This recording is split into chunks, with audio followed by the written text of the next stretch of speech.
All right, we're gonna go ahead and call our meeting to order. The mayor is on the way, so as soon as she gets here, she'll join us and then we'll go into closed session. Calling the meeting to order for the joint council successor agency meeting. Today we have interpreters available for those that do not speak English as well. First part is open public comment for anyone that wants to have say a comment regarding any items that are on the closed session. Do we have anybody here that has a closed session item? First off, before I go ahead and get started, let's go ahead and do get a roll call. Darlene, could you do the roll call, please? Velasquez.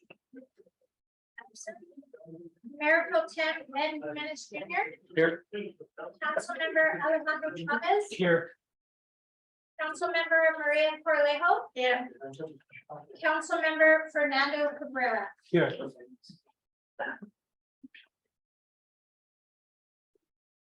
All right, we have our roll call and our call to order. At this time, any member of the public may address the council on closed session items appearing on the agenda. A public comment card should be filled out completely to ensure the speaker is called upon to comment. Public comments are generally limited to 3 minutes. The mayor may further limit the time for public comments depending on the agenda schedule. Please be brief and to the point. No action or discussion shall be taken on item not appearing on the agenda. We have 1, 2, 3, 4 closed session items. Anyone in the public here who would like to comment on any of those closed session items? Now's the time to do so. On closed session items? I can do it. That would be to litigation regarding We have 4 items on the closed session. Number 1 is the claim of leper, and that's under Government Code Section 54956.9A. We have another claim under the same code section. That's number 2, claim of McCormick. Item number 3 is a labor negotiation item with the SEIU police officers. It's under Government Code Section 54957.6. And we have the 4th item on closed session is a property negotiation item for assessor's parcel 022211011 Front Street Park and Ride. And that's under Government Code Section 54956.8. and would anybody like to comment on that? No comments? We'll go ahead and take it out to Zoom. Steve? My hand raised, Amanda. Amanda? Is this relating to closed session items that were mentioned?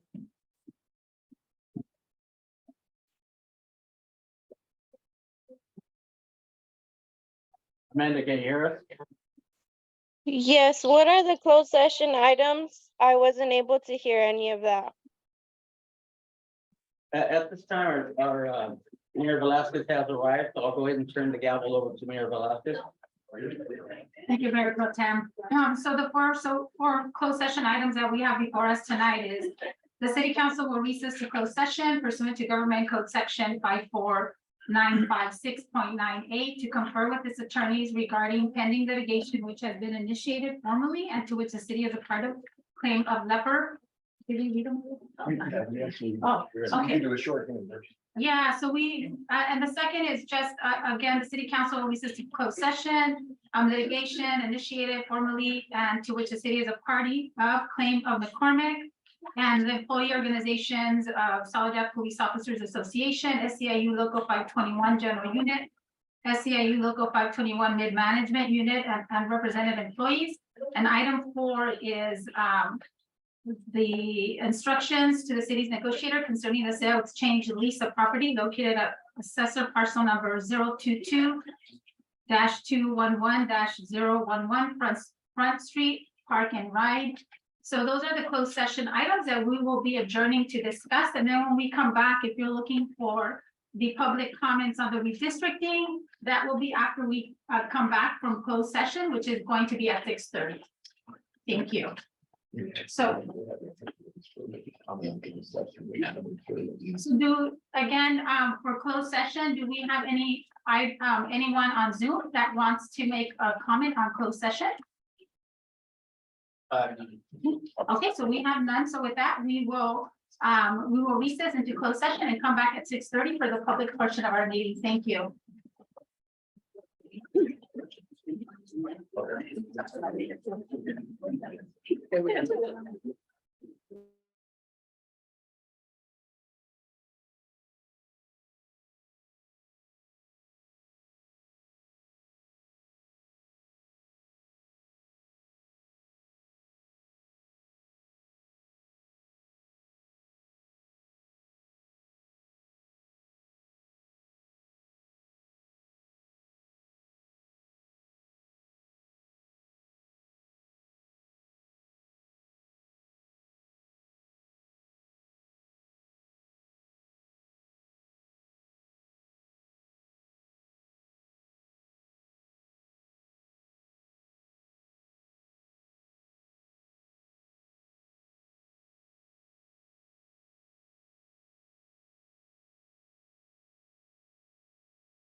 Everyone for joining us. We are now reconvening from our closed session and we will go into our next item on our agenda, which is closed session reports, and I will turn this over to our city attorney. Sure. On item number one, which was the claim of leper, there was a unanimous vote to reject the claim. Direction was provided to legal counsel and no other reportable action was taken. Item number two is the claim of McCormick. Unanimous vote to reject. Direction provided to legal counsel, no other reportable action taken. Item number three, which is labor negotiations with the police employee organizations. Direction was provided to the city's to the city's negotiator, and no other reportable action was taken. And item number four, which is the real property item having to do with the Front Street Park and Ride property. Direction was provided to the city's real property negotiator, and no other reportable action was taken. Thank you. Then we'll move on to our next item on our agenda, which at this time is Pledge of Allegiance. If everyone can stand and please join us in the pledge. And if I can have Councilmember Chavez lead us in the Pledge of Allegiance, please. Begin. I pledge allegiance to the flag of the United States of America, and to the republic which stands one nation under God, indivisible, with liberty and justice for all.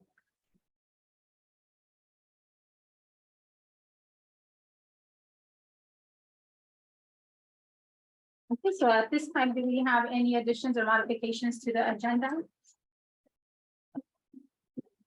No. Okay, so we have none. We'll move on to our public comment section.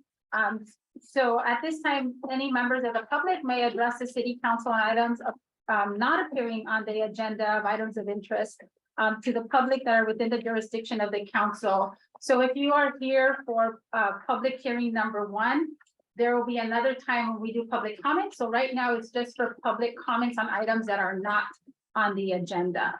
And so we do have 2 minutes. So we are doing 2 minutes.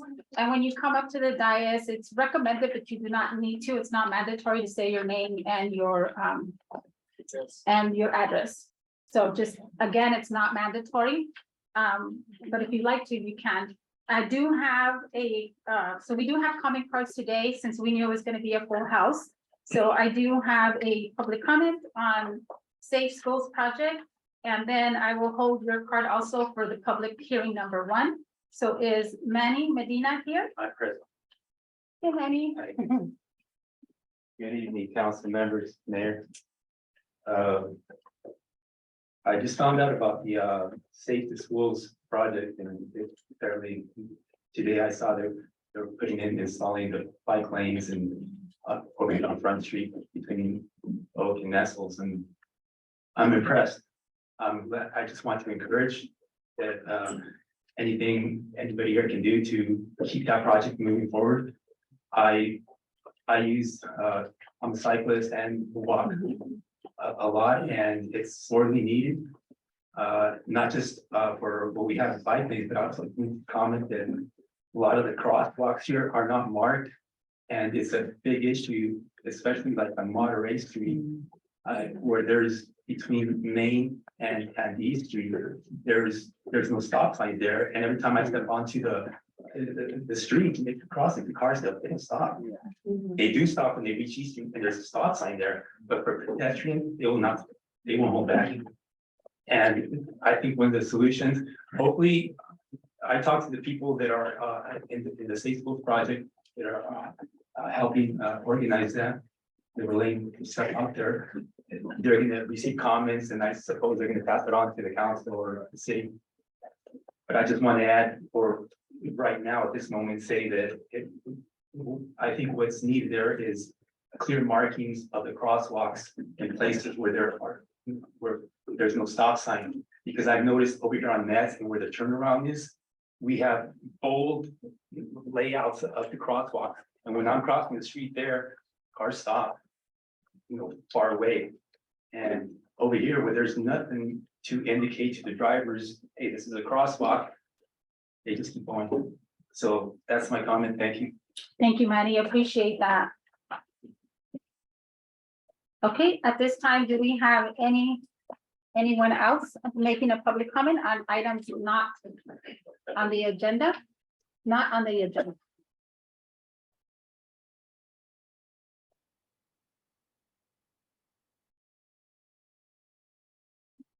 Thank you very much, Mayor and Council.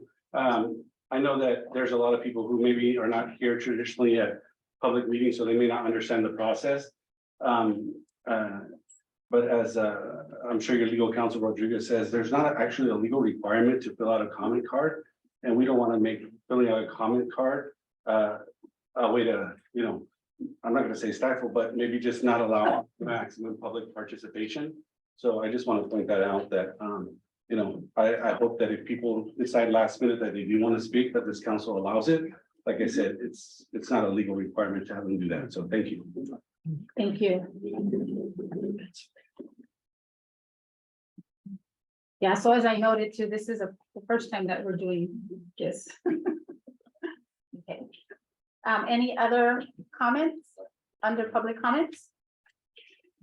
An item not an agenda? Okay, so let me take it out to those that are joining us via Zoom to see if there's any public comments on items not on the agenda. And I do see a hand raised. Benito, I see your hand is raised. Is this public comment on items not on the agenda? Or if you want to, yeah, any public comments on items not on the agenda? Yes.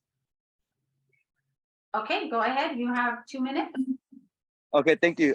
Sorry for the background noise, just getting out of work. Thank you for this meeting, council. My comment was similar to what the gentleman just brought up. I know recently in my street by Market and San Vicente Road, there was an accident a week ago where one of the neighborhood kids got hit as he was crossing the street from the park.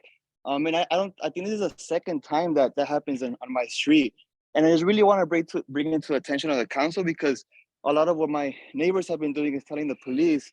And I know that there's a conduit, there's supposed to be a messenger for you guys, but I just want to make sure that message gets clear to the council that there's been 2 accidents now involving youth.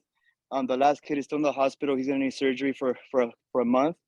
And I think that street has been the same for almost 20 years. And I know there's gonna be new development now happening up San Vicente Road. So I really wanna incentivize or suggest to the council to make alterations to that road before more accidents happen. At this point, no life has been lost, but we definitely don't want to get to that point.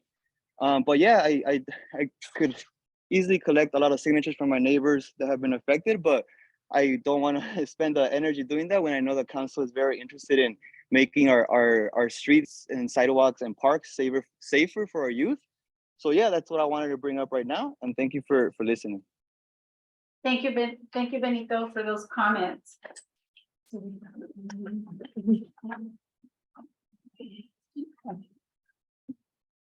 Okay, thank you. I know we are capturing those comments, especially those specific streets that are mentioned. Lisa Lopez, you have a public comment on items not on the agenda? Yes. Okay, go ahead. Just really quickly, I wanted to highlight how much my family has enjoyed the new accessible park. I know, it's been open for a little while now, but every time I spend time with my younger brother and sister, they talk about how much fun they're having there. And I'm just really grateful to be a part of a community that, really made this happen. So thank you, Mayor. Thank you to the rest of the city council for this really, I believe, radical park that y'all opened up for our community. Thank you so much, Lisa, for those comments. It's great to see. Okay, any other public comments on items not on the agenda? Okay, I don't see any from those joining us via Zoom. Okay, so we do have, I believe we do have public comments on written For the public hearing. for the public hearing. Okay. So there is no written public comments on items not on the agenda, so we will close a public comment period and we will move on to our consent calendar. So we have 3 items on our consent calendar. So at this time, any members of the council that wish to pull an item from the consent calendar can do so. Also, any members of the public that wish to pull an item from the consent calendar can do as well. Do we have any items that we wish to pull from the consent calendar? Okay, seeing none, then I'll entertain a motion to approve item C-1 to C-3. So move. Second. we have a motion on the floor. All in favor, say aye. Aye. Any opposed? Okay, so motion carries unanimously. So we will move on to our next item now on our agenda. This is our public hearing. Tonight, we do have public hearing number one. What will happen tonight is we will receive the staff report. Then we will open up the public hearing, and this is open to public comments on public hearing items. So we'll, when I open up the public hearing, I'm gonna go through just some the rules that we want to adhere to as we're making public comments today. After the public comments are heard, we will close the public comment period, and then we will bring it back for council action and for council discussion and action. Okay, and today's public hearing number one is transition to district-based elections for council members, redistricting, public hearing number 5. And then item number 2 is hearing, consider introduction, waiver of reading, and read by title only, an ordinance of the city council of the city of Soledad establishing and implementing by district elections. So at this time, I will open up the public hearing at 6:54, and we will have a staff report.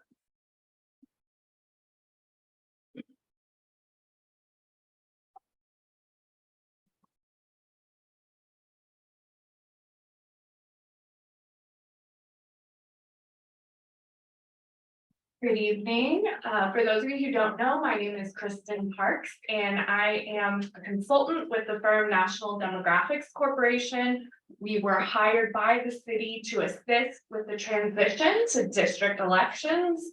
And, you know, a lot of you have already heard my presentation, but given the amount of public engagement, I do want to make sure that everyone understands the process and what has been accomplished so far. So please bear with me. Once I conclude my PowerPoint, then members of the public will get a chance to speak. So for anyone who is wondering why the city is changing its election system, the reason is that many cities, counties, and other jurisdictions across the state have opted to make this change or have been forced to make this change as the result of a state law called the California Voting Rights Act. And that law makes it easier to sue any jurisdiction that has at-large elections, which is what the city of Soledad currently has. So in order to avoid potentially costly litigation, so lawsuits and court, Soledad is taking the opportunity to adopt district elections voluntarily, which means that there's a lot more opportunity for the public to engage in determining what the boundaries of those districts are, as opposed to it being imposed by a court or otherwise. So, and again, this started last year in 2021 when the city did receive a demand letter, and what that did is force the city into a clock where there was a time period where the city was protected from a lawsuit. That time period has expired, and no lawsuit has yet to be filed, but that risk remains. So that's important for members of the public to be aware of. The city also began this process of holding public hearings back in October of last year. And while there are only 5 public hearings required by the state as part of this process, the city of Soledad has gone quite above and beyond in holding the public hearings, as well as community workshops to educate the public, to try to make tools available for mapping, as well as forming an advisory committee that held 2 meetings and did make a formal recommendation to council. And so today we are having the 4th and 5th public hearings. Well, I guess it's more than that now.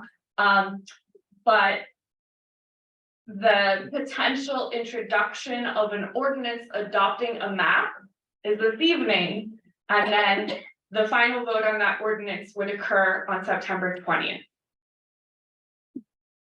If passed, that new district map would go into effect starting with the November 5th, 2024 election. So those would be the first, that would be the first time that city council members would be elected by district. So there are difficult choices before council this evening, and I just want to highlight what those choices are. So currently, what you see on the dais is 4 council members who have been elected at large. And you all know what an at-large election is, because that's where all of the voters in the city get to vote for all 4 members of the council. And then the mayor is also elected at large. So that's the current structure. When the city transitions to district-based elections, this opens an opportunity for potential change to the council structure. And I will say that it's not common for cities to make a change to their structure as part of this process, but it does occur.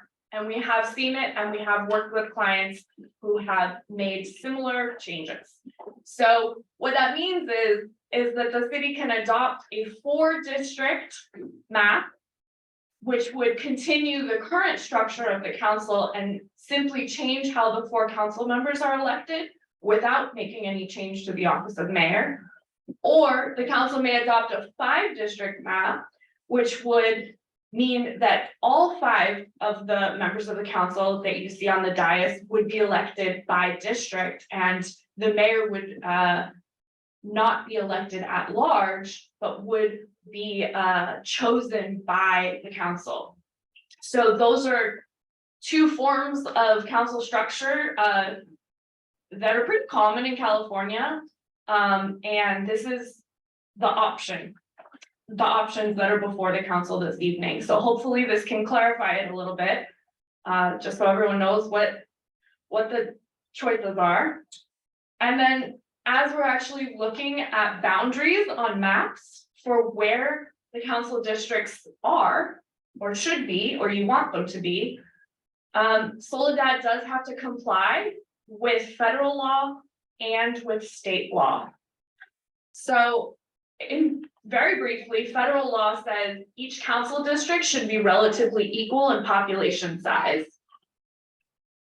That we should take care to uphold the Federal Voting Rights Act and not dilute the voting power of protected classes of voters. And not draw any districts that are where race or ethnicity is the sole or primary factor in determining the boundaries. So those are our federal laws. The state of California has a law that says that certain criteria must be considered in order of importance when you're evaluating a district map. First, those districts should be geographically contiguous. Second, in importance is that those districts should take care not to divide neighborhoods or communities of interest, if at all possible. Third, districts should have easily identifiable boundaries. So those boundary lines should follow major roads or creeks, waterways, things that the public recognizes. And fourth, districts, to the extent possible, should be compact, meaning that they should not avoid a nearby area and snake around to take in a farther area. That's a quick summary of the legal requirements for districts. So as we've gone through this process, 8 maps have been presented to council. Some of those came from our consulting firm, National Demographics, and 2 of the maps came from members of the public who were also members of the advisory committee. So the advisory committee reviewed all of the advisory committee had actually 7 maps to review. And of those 7 maps that they reviewed, they recommended 4 maps. So they recommended map 401 and TAN, which were 4 district maps, as well as maps 501 and Apple, which were 5 district maps. After the advisory committee made that recommendation, there was another public hearing held before this council where the council had a robust discussion and identified the TAN map and map 501 as maps that they wanted to focus on. 501B is a minor revision that council requested to public map 501. And that was simply to divide a block, a census block, to make the boundary lines cleaner and more logical. So I'm going to show the TAN map and map 501B, but it's important to note that all of these maps are available on the website, which right here is cityofsoledad.com/district elections. So if you want to look at any of these maps, all of them, all 8 of them are on the website.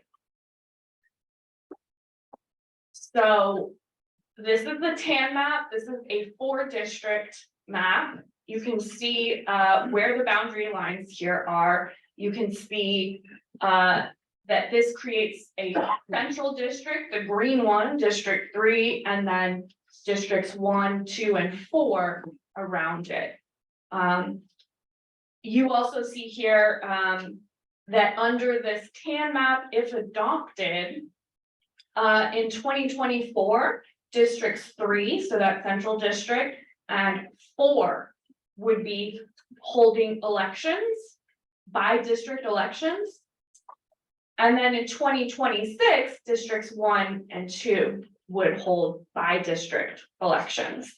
At that time, after the 2026 election, the transition to district-based elections would be complete, and everyone serving on the council would have been elected or will have been elected by district. Map 501B is a 5-district map here. And you can see that this map also, for the most part, does follow some of the major roads. You see Gavilon here, and you do see, you know, where we've deviated from 501 to 501B, and that's really just at the northern part of the city where there's this long strip of Terraza Street that was connected to District 2, the blue district, and that was put into District 1 because it was more logical for it to be in that area, and that was the council's direction. So while all 8 of these maps are on the table, these are the 2 we're highlighting this evening because they were the 2 that council wanted to focus on. They also identified a preferred election sequence for map 501, which would have 2 districts, districts 3 and 4, holding elections in 2024, and then the remaining 3 districts, 1, 2, and 5, which would hold elections in 2026. It's also important to point out with this map 501B, that we do have District 2 that has 2 current members of the council residing in it, which means that in 2026, if both Councilmember Cabrera and Mayor Velasquez were to run to represent District 2, they would be running against each other. So that's important to note. And it's also important to note that District 5 in this map has no current member.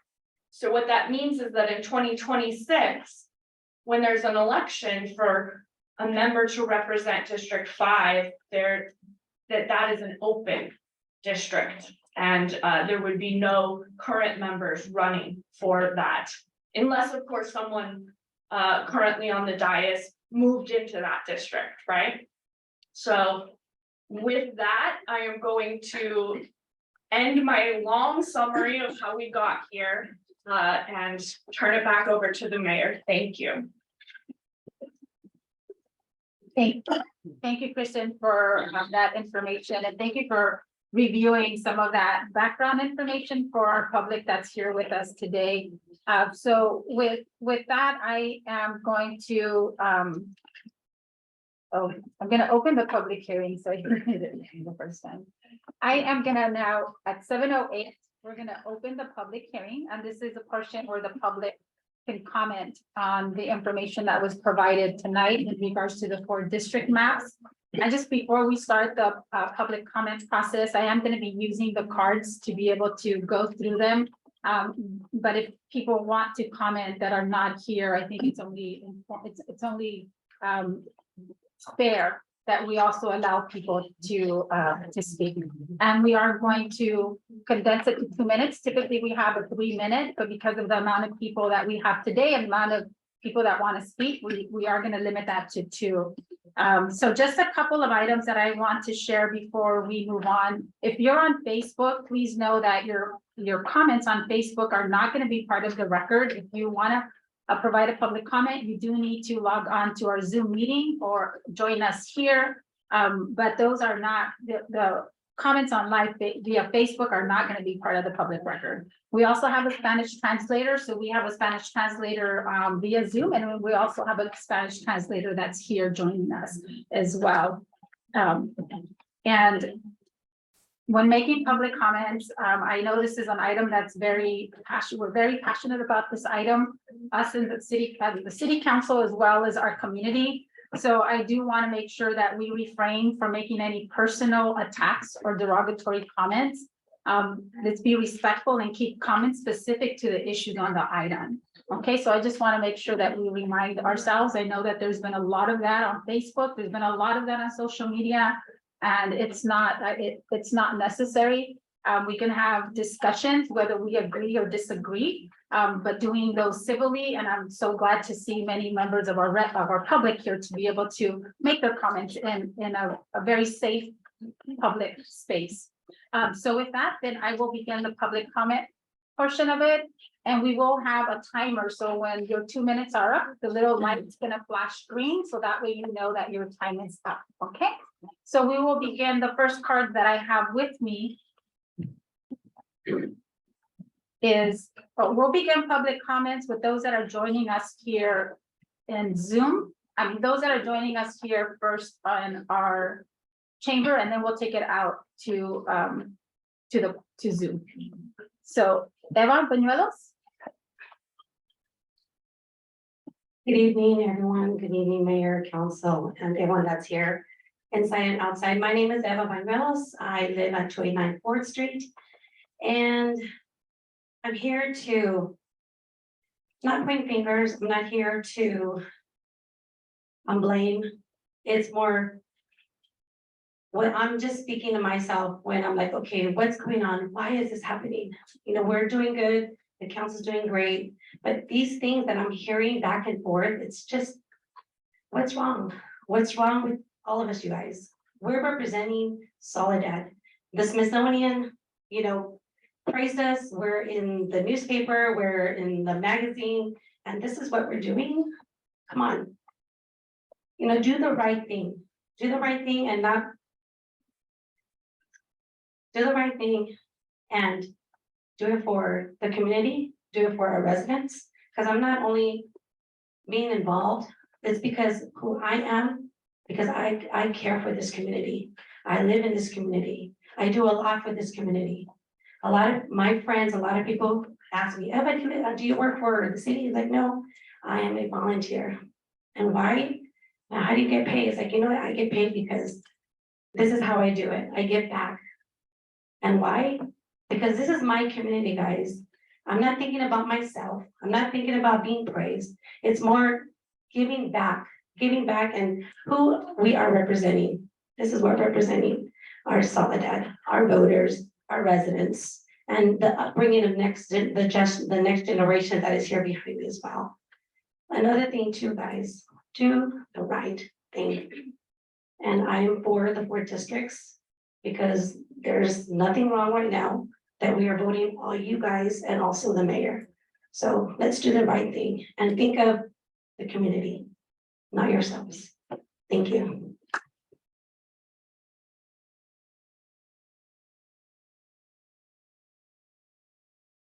And just another comment, just on clarification too, on the cards, I think the other reason why we're utilizing the cards today, we also have people that are outside.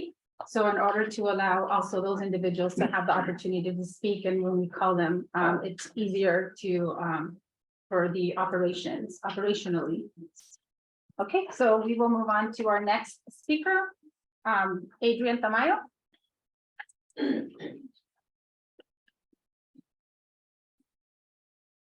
Good evening, council members and mayor. My name is Adrian Tamayo and I'm a resident of Soledad, California, 248 Park Street. I'm here to speak in favor of the 4-district plan. Under both proposed plans, Councilmember Corralejo will be my representative. And I'm happy to vote for you to represent my district. However, I wouldn't want Councilmember Corralejo or any council member to choose the mayor for me. The proposed 5-district plan provides a so-called equity among the elected members. That would be the council, at the expense of the Soledad residents and their voices, since this removes our votes for mayor as individuals. Additionally, as we heard from Kristen's presentation, it's not common for cities to make changes to the council structure. This means that many cities have already made this shift from redistricting without having to change the structure of their city council. So I just ask you guys to please take this into consideration when you're making a decision on the redistricting. Thank you. Thank you.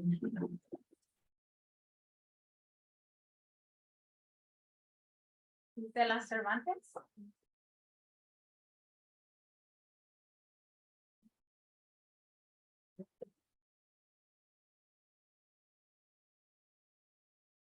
Good evening. My name is Estela, and I'm a resident of Soledad, California. I'm here today to voice my opinion on the redistricting of Soledad. I do not endorse or approve the decision of splitting Soledad into 5 districts. That decision will mean that the 5 council members from those districts will choose who becomes mayor, which takes away our right to vote for the mayor. The only thing we will have a say in is choosing a council member, but after that, it's up to them to choose the mayor.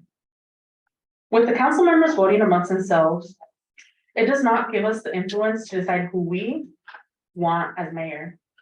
If I have to put this in perspective, it would be that the principal presidential candidates that are in our country who were elected from their party will choose amongst themselves on who becomes president, effectively taking away our popular vote of a presidential election, which is pretty much what's happening here. I do not approve this because I believe that people of Soledad should have the right to vote for mayor, as that is a significant position. And I do believe that the 4-district is a more fair solution to our city, and that's all.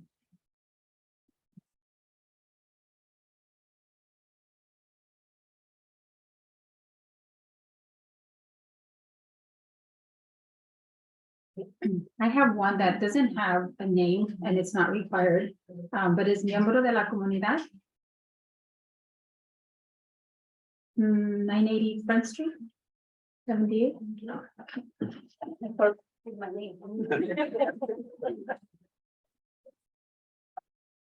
Yo voy a hablar en español, ¿eh? Buenas tardes, alcalde, miembros del concilio, personas que nos acompañan. Me dirijo a ustedes con mucho respeto. Mi nombre es Marta Zárate, tengo 18 años viviendo en Soledad. La comunidad de Soledad me ha dado mucho. Ustedes y todas las personas que trabajan en nuestra comunidad para mejorar han hecho y están haciendo un buen trabajo. Muchas gracias por eso, a todos. Pero me gustaría mencionar que es importante que la comunidad tenga el derecho de elegir a quien nos represente. El mapa 401 con 4 distritos es la mejor opción para nuestra comunidad, asegurando una representación más equilibrada para todos. Tenemos derecho de elegir a nuestros representantes. Todos ustedes, quienes estamos aquí y quienes amamos a Soledad, queremos lo mejor. Gracias.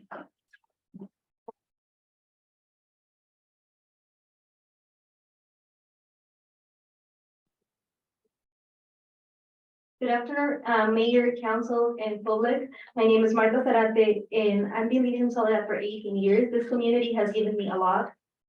And I acknowledge the hard work and the good work that you all have done, and for that, I thank you. However, I really want to voice my opinion about the proposed redistricting. And I think that the option 401 for 4 districts is the option that will give us a more balanced power. That will allow us to choose our mayor. And that will allow us to continue to be proud of our city.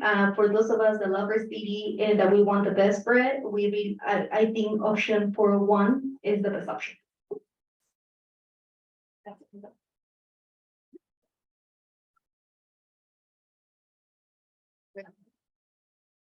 Mary Hernandez.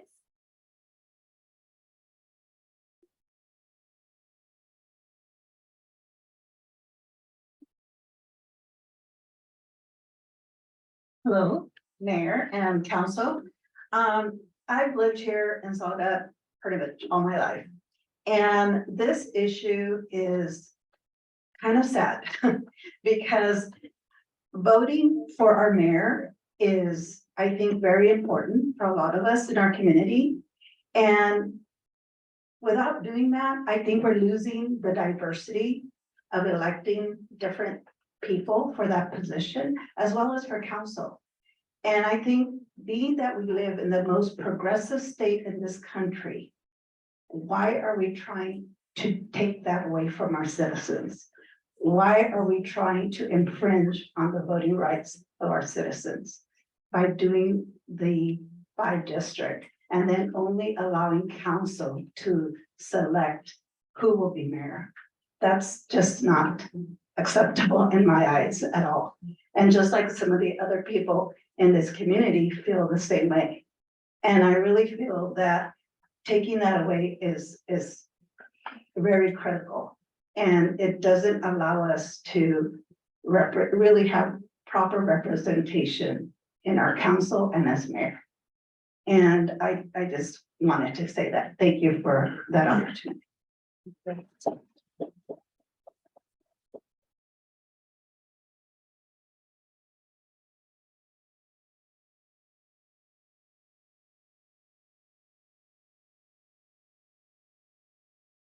Our next speaker is Lupita Arroyo.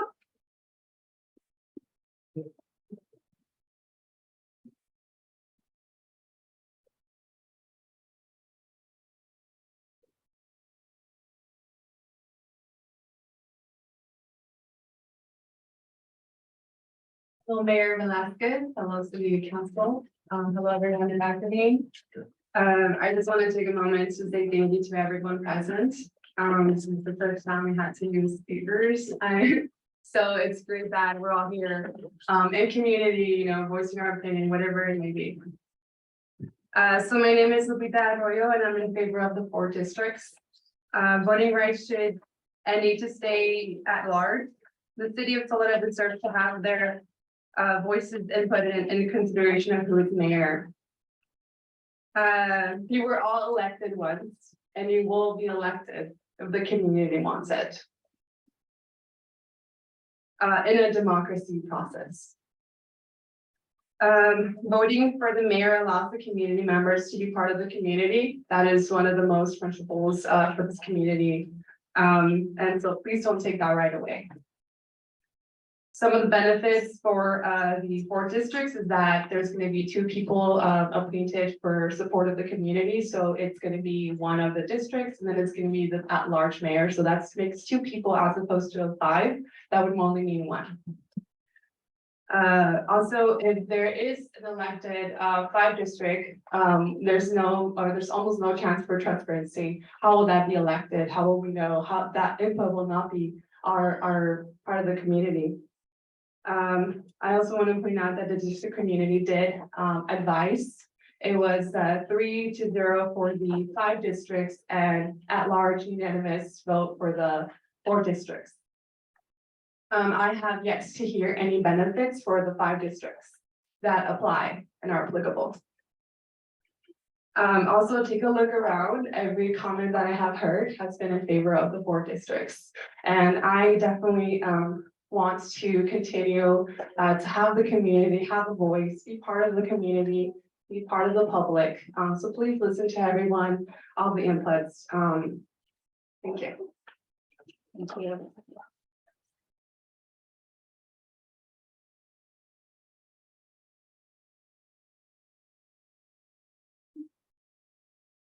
Guillermo Campos.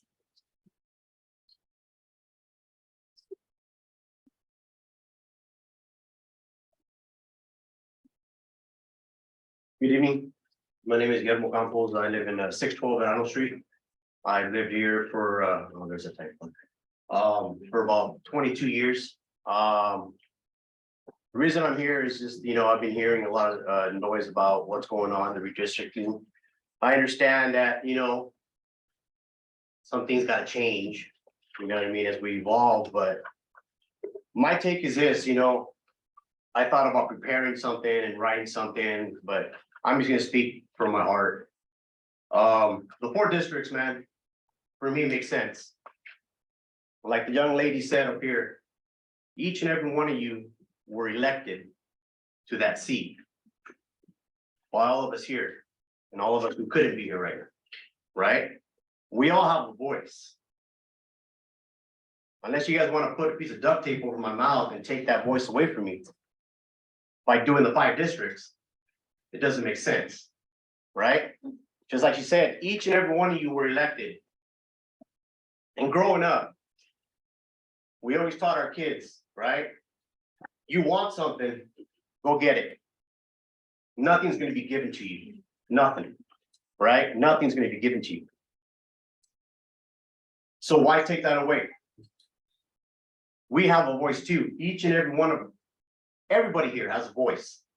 The last thing I want you guys to do, the people that we elected, the people that we campaigned for, right? Going out there a hot summer day or whatever, and trying to get you guys on those chairs to speak for us, right? The last thing I want for you guys to do is to silence each and every one of these people's voices. I don't want that. Nobody wants that. Okay, so this is a democracy. We get to vote. We get to speak our mind. Okay? Thank you. Thank you.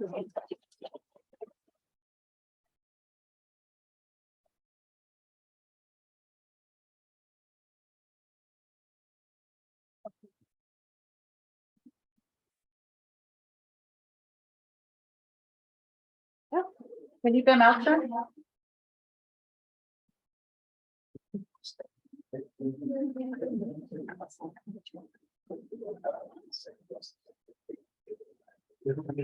Yeah, he's that one. Yeah.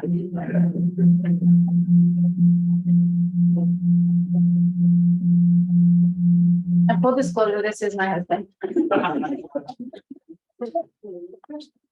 Good evening.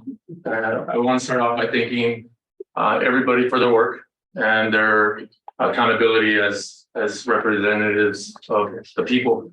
I'd like to thank all the people that showed up today to be a voice, to hold the integrity of this council. I'm a resident at 1076 Majid Street. I'm 3rd generation. I've lived here for 49 years. I've introduced my 4th and 5th generation, and I would like for us to remain in control of our vote and our effort around our city. And I would like to see better conduct from everybody on the board. Thank you.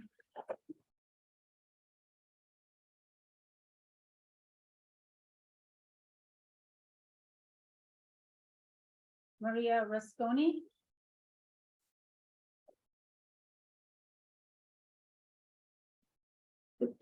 Is Maria outside? Oh. It's cold out there. I'm Maria Rasconi. I live here in Soledad. I'm 642 Andalusia Drive. Oh, okay. I'm here because my granddaughter told me to come and speak. So I am the 3rd generation of 5 from here in Soledad. My grandmother, who came from another country, became a citizen and finally had earned the right to vote. And she's the one that instilled to me about the importance of voting. So I did the same with my daughter and my grandchildren. So here in this community, we've been a close knit, it's growing, and I love the way it's growing. The only thing is that to take our voices away from voting for mayor. I don't know, I just don't think it's right. We got the right to do it, what, a few elections back. So now to take it away. How am I supposed to explain that to my grandchildren? They're gonna give you, now they're gonna take it away. When we've already started, you know, we're in the 21st century, we don't need to go back to where things are taken away. So, you know, when we vote our feelings and what we feel. And so I'm for the four districting and us, the public, because all of us, there's no way 5 of you can know what's in all our minds and how we feel. So that's the whole purpose of voting. And then the majority wins. So that's all I have to say. Thank you.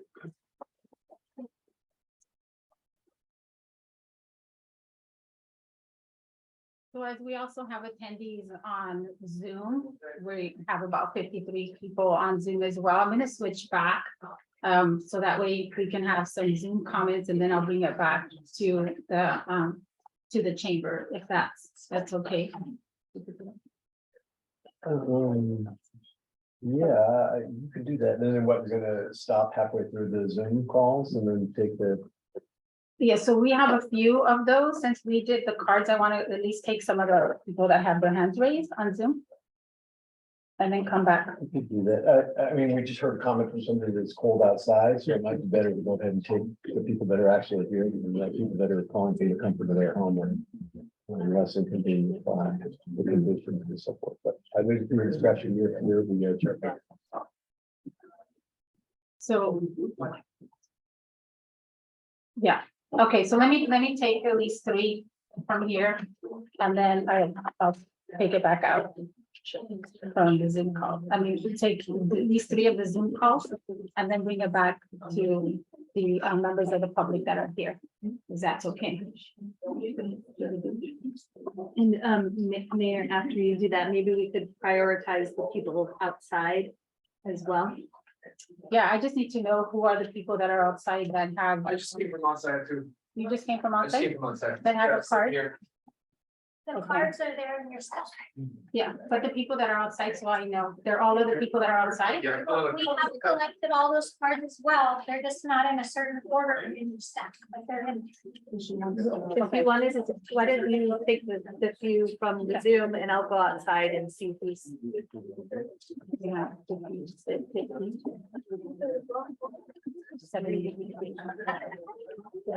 Yeah, okay, so we're gonna take some Zoom calls right now. So I will call on those that have their hand raised, and I do see Dolores Huerta is on the Zoom. Dolores, if you can unmute yourself. Thank you, Mayor Vasquez. Yes, my name is Dolores Huerta, and I have done an awful lot of work there in your area over the past few years, working with United Farm Workers and many of the residents of that area to get them better wages, a better working condition. And I just want to say to all the city council members here and to people that they're the chambers, that I do believe that we really do believe in democracy. And we know our democracy is being challenged right now, that we need to have the people vote for the mayor. This is the way that it has been voted on in the past, and we need to respect that vote that was made in the past. If we want to have a real democracy, we want to have as many people who vote as possible. And so it is the people's right to be able to vote for their mayor. I think if we want to make it just a city council vote, this is voter suppression, and you are taking away people's right to vote for their mayor. So I just want to urge the city council to keep democracy alive. We know we are facing some very critical times because there are people out there that want to crush democracy and they want to have authoritarian rule. This is not what our founding fathers fought, and so many people have died and fought for in so many wars to keep democracy alive. So I just say to everybody there, everybody took an oath that they want to do the best for their community. If you want to do the best for your community, then let the community vote let people vote for their mayor and not make it a city council vote. Thank you so much.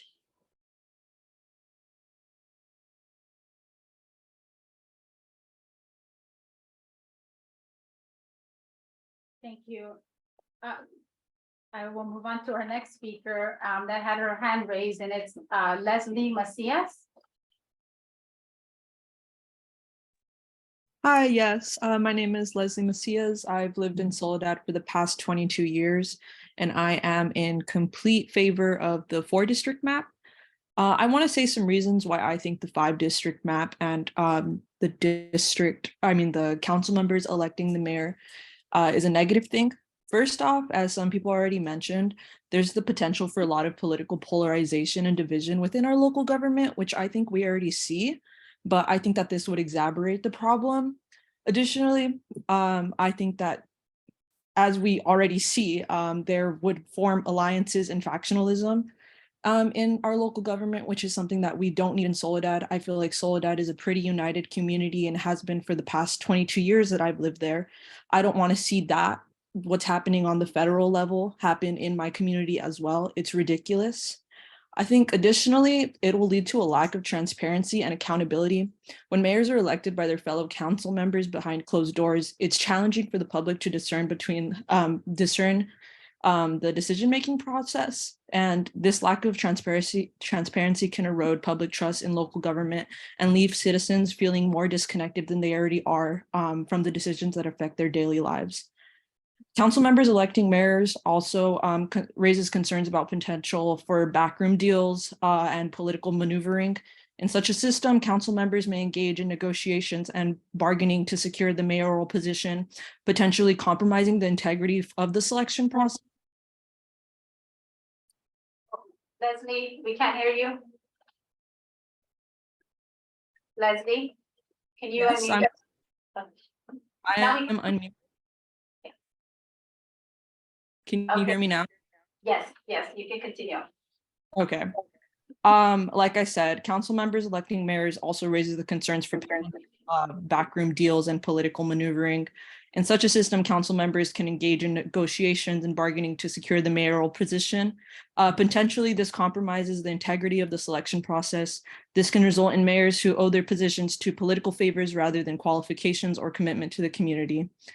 And in support for the elected mayor system, like many people have already stated, this gives us a voice, gives each individual in Soledad a voice, which is absolutely necessary if we want to maintain the integrity that we have. Thank you. Thank you, Leslie.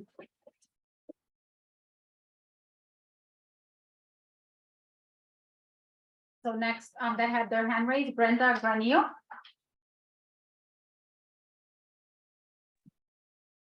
Hi, good evening, Mayor and City Council members. My name is Brenda Granillo. I live on Portola Street. I'm a lifelong resident of Soledad, and I am in favor of 4 districts.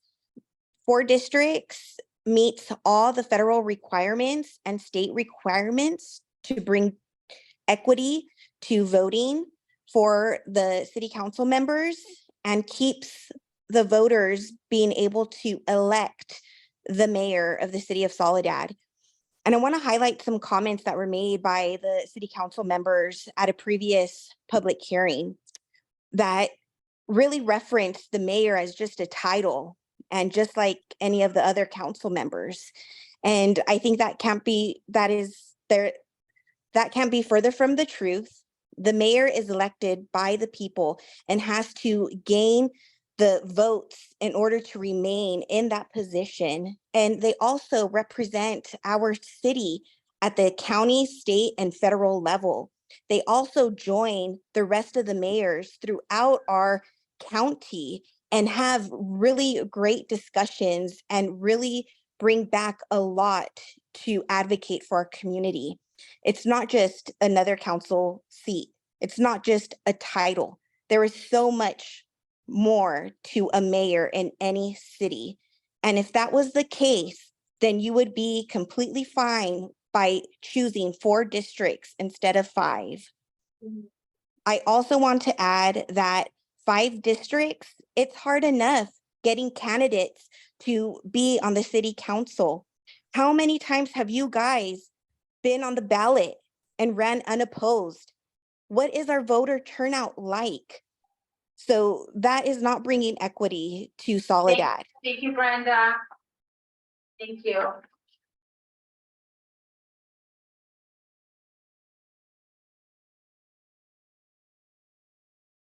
Okay, next on Zoom, we have Lisa Lopez.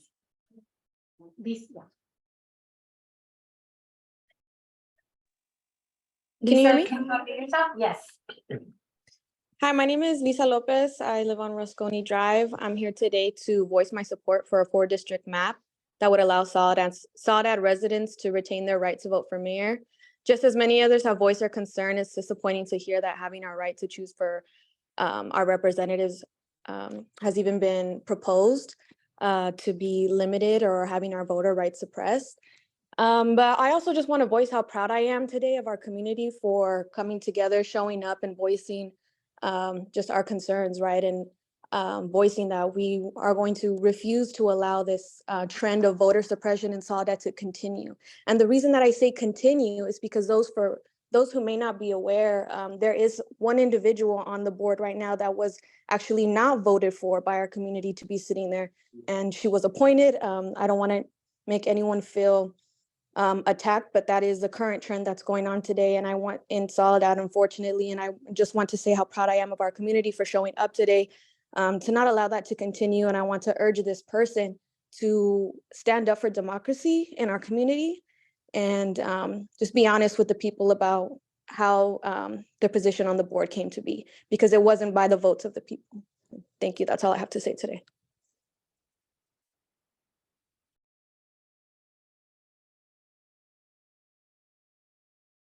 I'll take two more from Zoom, and then we'll bring it back out. Okay, so Desiree Rosas. Yes, hello. Hi, Desiree. Hello, everybody, City Council, everybody that's there in the chambers today. Thank you so much for showing up. My name is Desiree Rosas. I am a Soledad resident. I have already made comments on this topic, but I would like to just reiterate how I wholeheartedly support the proposed 4-district model with the mayor at large. This structure preserves our fundamental right to vote while ensuring that every part of our community has a say in shaping our city's future. It strikes a balance between local representation and citywide leadership, empowering citizens to influence decisions at all levels.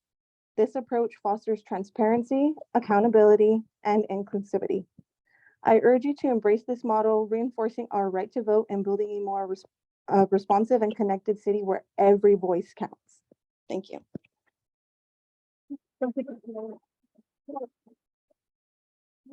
I am gonna ask the members of the public, if we can refrain from clapping. I just want to make sure that those that may not be in agreement, there's no, I want this to be a safe space, that there is no intimidation, that people don't feel that they're being, that their safety being compromised. So I just want to make sure that we just refrain from that if we can, just to make sure that everybody feels comfortable in this space. Okay, thank you. So I will take one more from Zoom, and then we will come back out to the public comments. So R. Hernandez.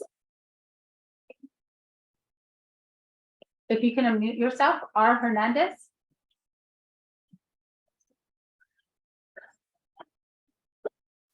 R. Hernandez, can you hear me? Okay, so R. Hernandez, will come back to you. Oh. Okay, so we will take Beatriz 674. Beatriz. Hi, good evening, everybody. Mayor, Council. This is Beatriz Diaz from Greenfield. And we were in the same situation that your council is going through today. And I am so happy that our council went ahead and listened to the community. And I pray that you, council and mayor, will do the same for the city of Greenfield. They're the ones that elected you. And my thing is, they're the ones that should vote for the mayor, just like Greenfield did. I am so happy we're a 4th district with the mayor at large. So please, I am in support with the 4th district with the mayor at large. You heard it loud and clear, and I think you should listen to their voice. Thank you very much. Thank you, Beatriz. So for those that are on Zoom, we're gonna pause there and then I'm gonna come back to those that are here in the chambers and then we'll go back to those that are on Zoom, just to make sure we don't have people waiting outside. I think everybody's inside already. Yeah. Yes, okay. Perfect. Okay, so Maria Sanchez.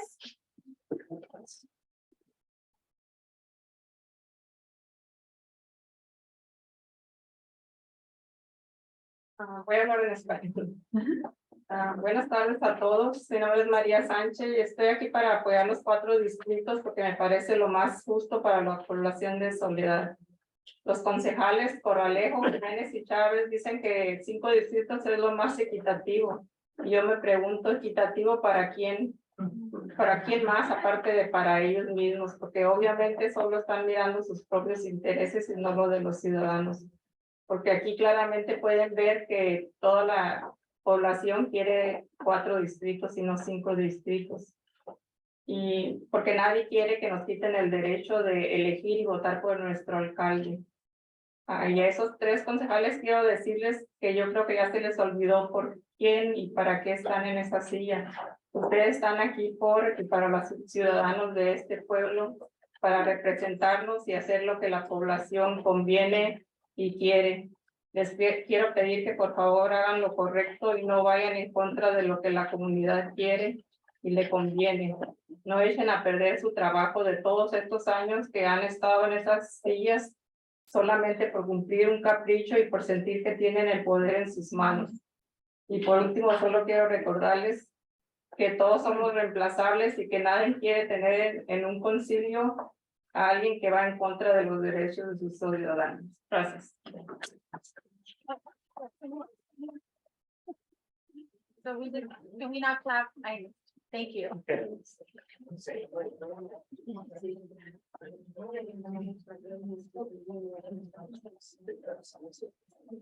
Good afternoon. Her name was Maria Sanchez. And she's here to support the 4th district option. She thinks that that's fair and nobody wants to lose the right to vote for their mayor. Calling out council member Corralejo, Jimenez and Chavez because they argue that having the 5 districts is a more equitable option. However, that's equitable for who, for their own interest or for the interest of the community. No one wants to lose the right to vote for their mayor, and it seems like the 3 council members have forgotten why and who voted for them. Please don't go against the desire of your community. Don't discard the hard work that you have done this far. And also, I just want to remind you that everyone is replaceable. No one agrees with the 5 districts. Okay, next we have Martin Botello. Martin Botello. It's Martin. Yeah. Oh, he left?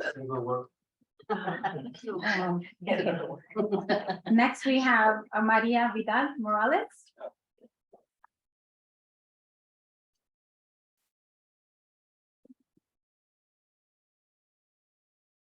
Good afternoon, Mayor Velasquez, council members. I'm here today just to express my high support to MAP 401. But I also here to ask you one more time to look under your heart and your good conscience and don't take away my right and the right of the citizens to vote for who we want to represent us. We've been doing this for so long and I think it's the right thing to do. So please consider that and don't vote for any other options or take other options out of your table. Thank you. Thank you. Daniel Diaz.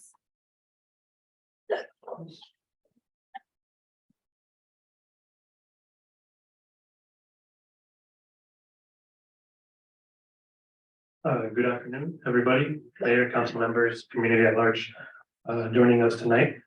My name is Daniel. I live at Sarah Court. This is my second time giving public commentary about this topic. Between the time that I've given such commentary, I have yet to still hear a single compelling reason as to why our community should give up the right to vote for a mayor and adopt a 5-district plan. In fact, during this time, actually, I've stumbled upon more propaganda questioning the character and integrity of our community. It's absolutely clear that there is no good intention behind the 5-district plan.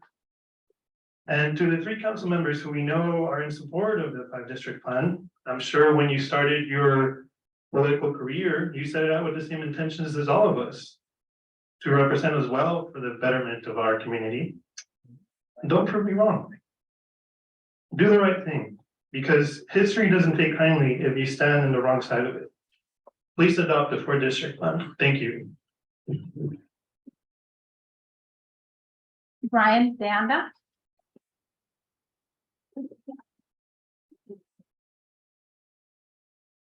Hello, my name is Brian Ganda. My address is 598 Camino Arroyo.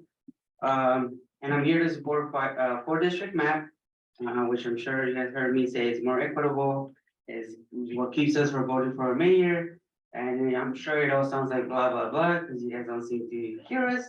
I think I speak for almost everybody except for some friends and family that came in support of the 5 districts for you guys. When I say that right now, we lost a little bit of hope for some of you 3, Chavez, Jimenez, and Corralejo. The town has spoken to you many times now, and you still don't seem to care for our input. But I'm sure this town will remember this night and will take proper action on your next election. Thank you. Wow. Chris Ferrera.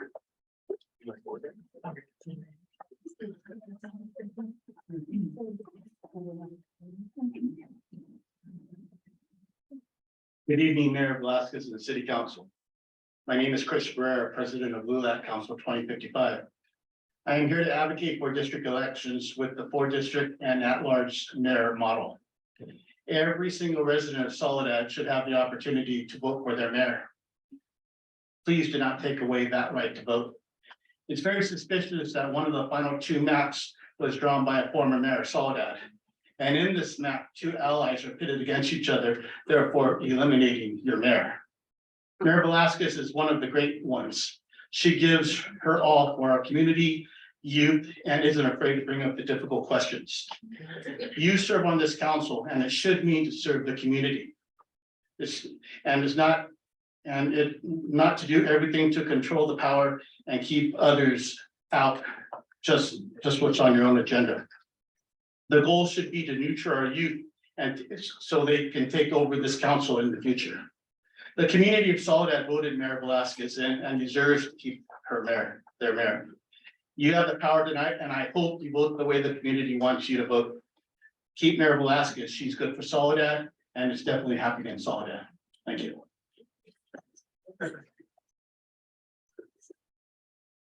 Andrew Sandoval.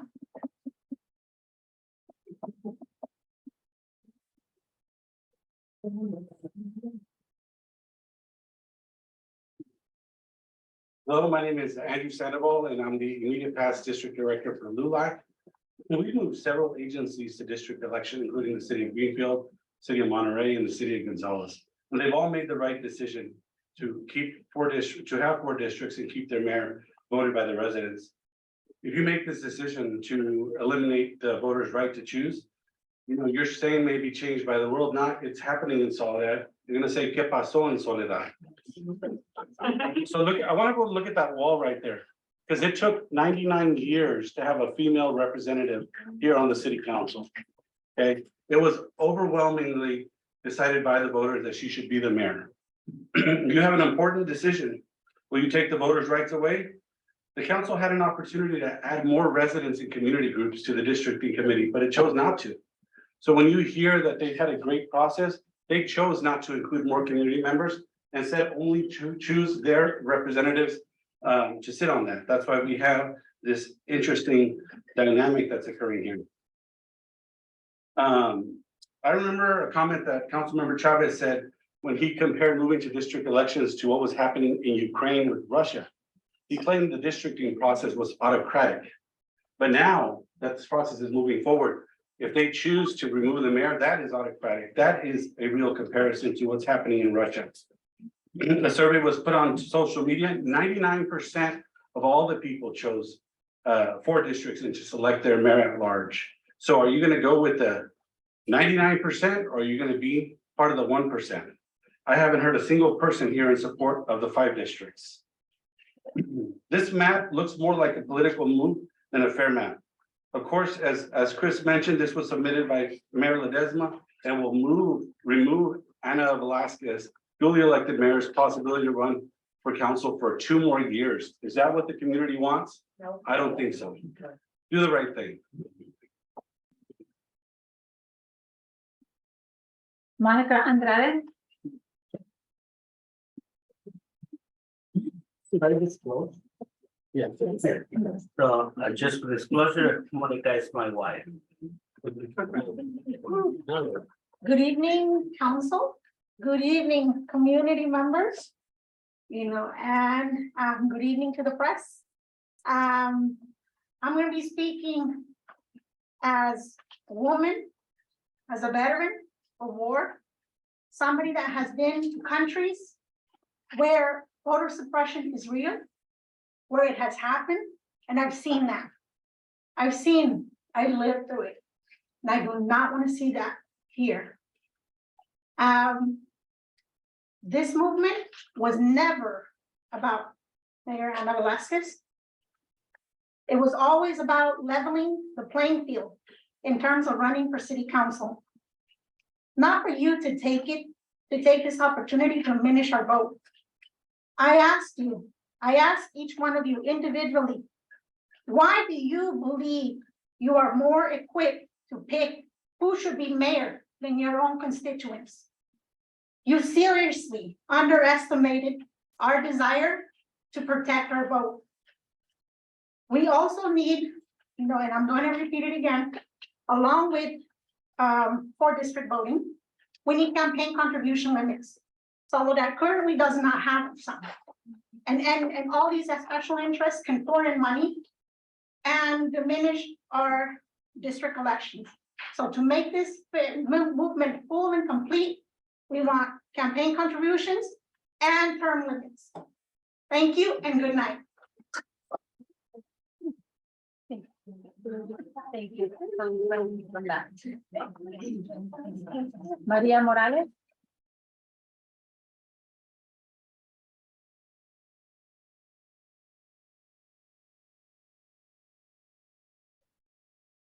Good evening. My name is Maria Morales.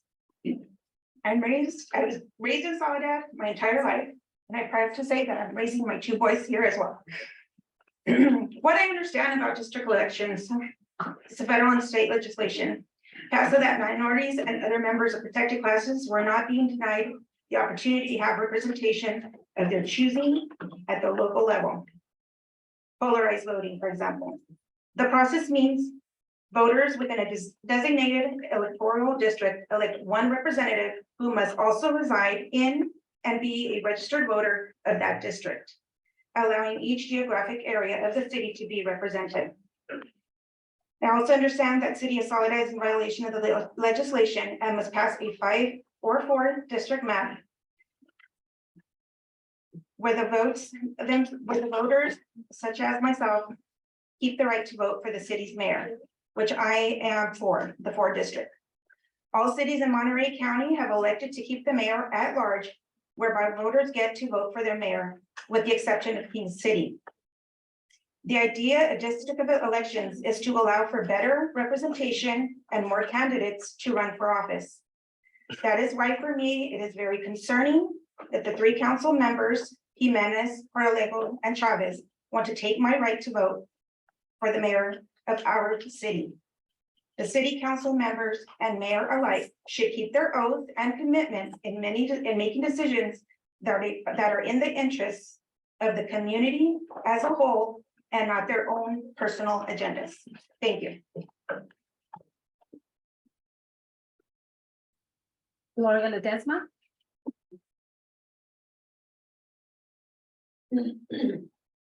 Hi, Council. My name is Gloria Ledesma. I'm a lifeline resident of Soledad. I am here to tell you I'm in vote of District 5, the 501 map. The reason being is I served on the school board for 12 years, 8 years, two terms, and then 4 years, one other term.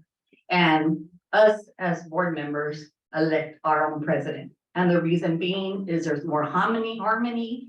We get along better. We know who's our power person that's gonna lead us in the right direction. So that's the reason. You're not taking anybody's vote by voting for 5.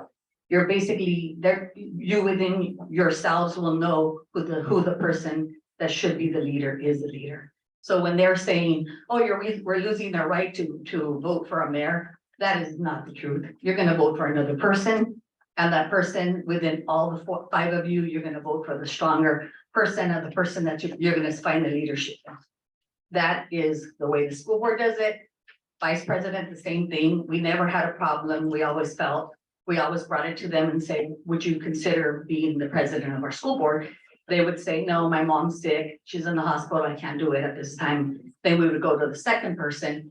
So we always had an open agenda with each other. We always were advised by legal counsel on how to do things. And I think it's the right thing to do. A lot of people here, I want to say it's like 5th of Soledad. So when you're saying they're representing everybody, they're not.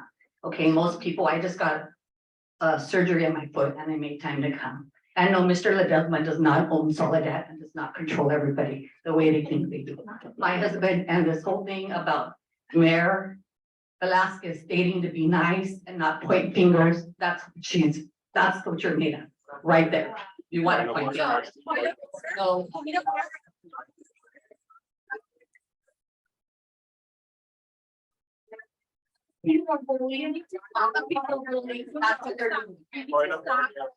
order. Oh, but you could talk bad. Point of order.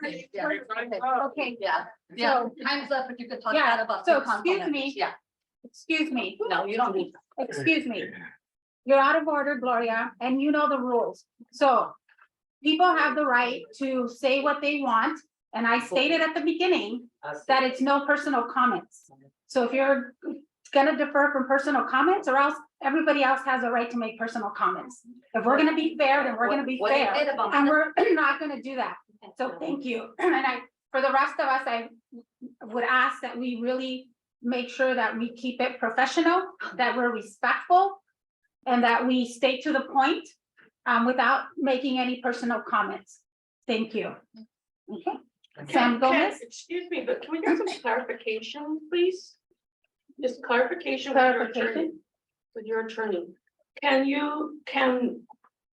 You can call point of order, but can they stop somebody from speaking regardless of what the situation is? The time was up anyway. No, but I'm just asking for future reference. They didn't buzz. It depends on what the content of the speaker was. If the speaker was clearly outside the rules and boundaries of decorum that's been established, then yes, you could stop the speaker. And can do that. Okay, just one Be clarification. reluctant to do that, though. I mean, we want to hear what people have to say. We prefer that they just conform to the rules in which they. Okay, I just wanted some clarification on that. Thank you. Thank you. So remember, when it's your time up, I'm gonna stop, because it's only fair that we allow the same time for everyone to speak. And the time that is allowed for this meeting is 2 minutes. Okay, Sam Gomez?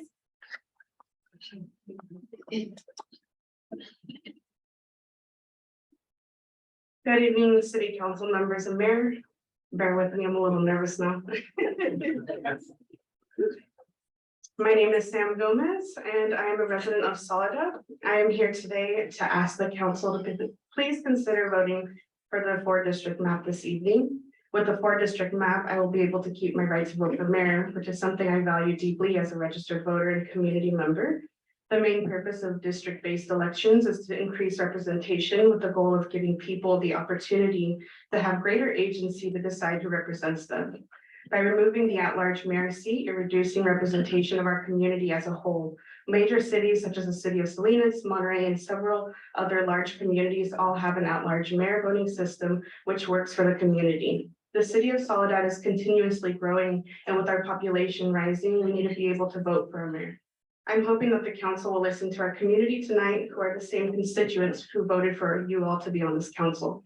Our community hopes that we can trust that you will make the decision that will benefit the community of Soledad at large. Thank you for consideration.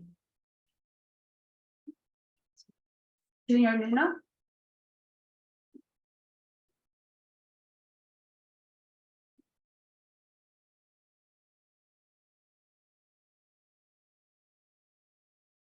Madam Mayor, council member, city manager, 31500 San Vicente Road. I have a business out there. I talked, the last, I don't know, 3, 4, 5, 6 months, I've talked to hundreds of residents from Soledad. And the question is, how are they taking our right to vote? Okay, first I have to say, me and Anna grew up, we're long life friends. I love her deeply and she's done a great job. But we have to think about what is voter suppression. If I'm put in a district of, let's say, Councilmember Jimenez, and I kind of don't like him, but I like Anna, I like Chavez, and I like Councilman Cabrera. I can't vote them. So are you not suppressing my vote to vote for the person I want Yeah. instead of, you know, the only person I can vote for? And we have to also think about, there's two good agencies in Monterey County that people don't talk about. Monterey County is Board of Supervisors. They're all voted in, and they don't vote their own person.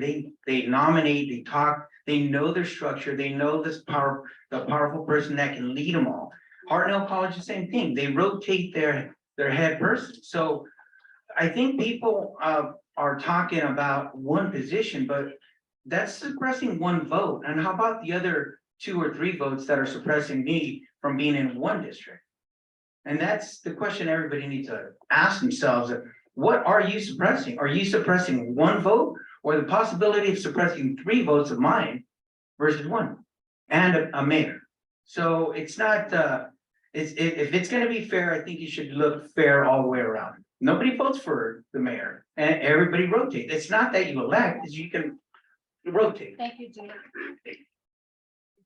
No clapping, so we said no clapping on other side, so I really want to make sure that that's adhered to.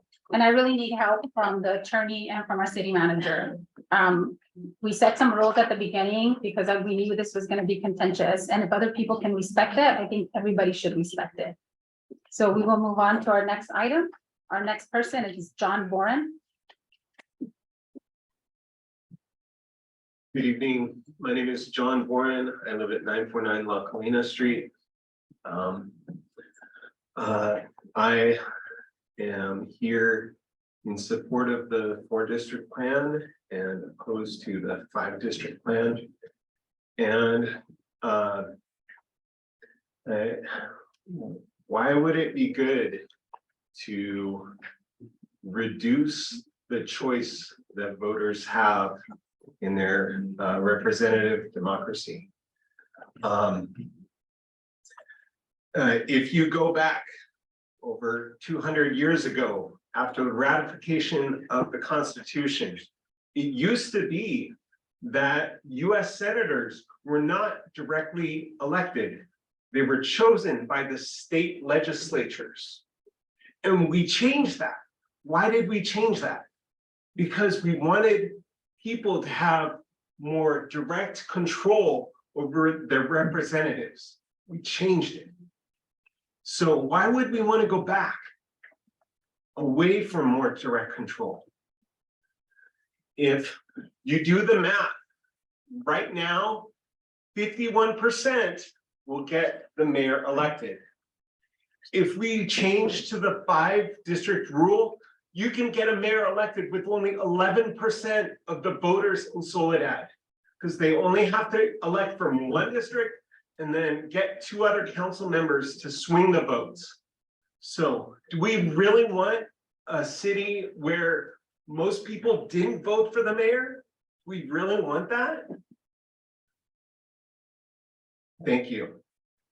I'll leave my seat wherever needs it. Fernando Ansaldo Sanchez.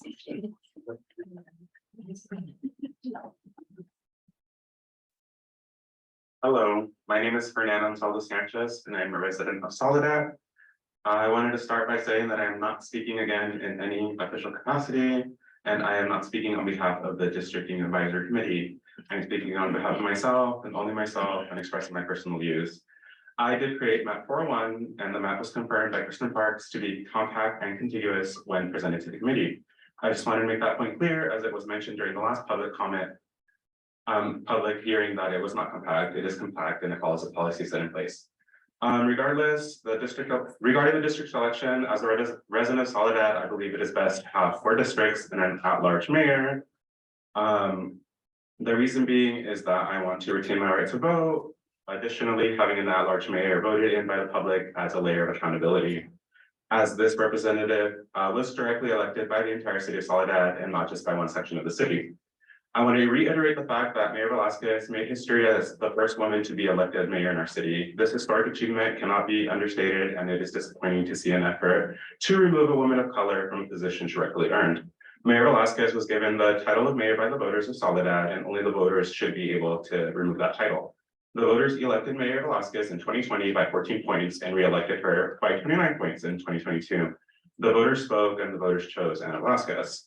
I also want to remind the council and the community that during the August 16 city council meeting, we had close to 20 people speak up that supported 4 districts, and we are at 20-ish again right now. Please take that into account. As a resident, I ask the council to consider these issues during their vote today, and I ask to not take away our right to vote for the mayor. And if you want an appointed mayor, put it on the ballot. Thank you. Christopher A.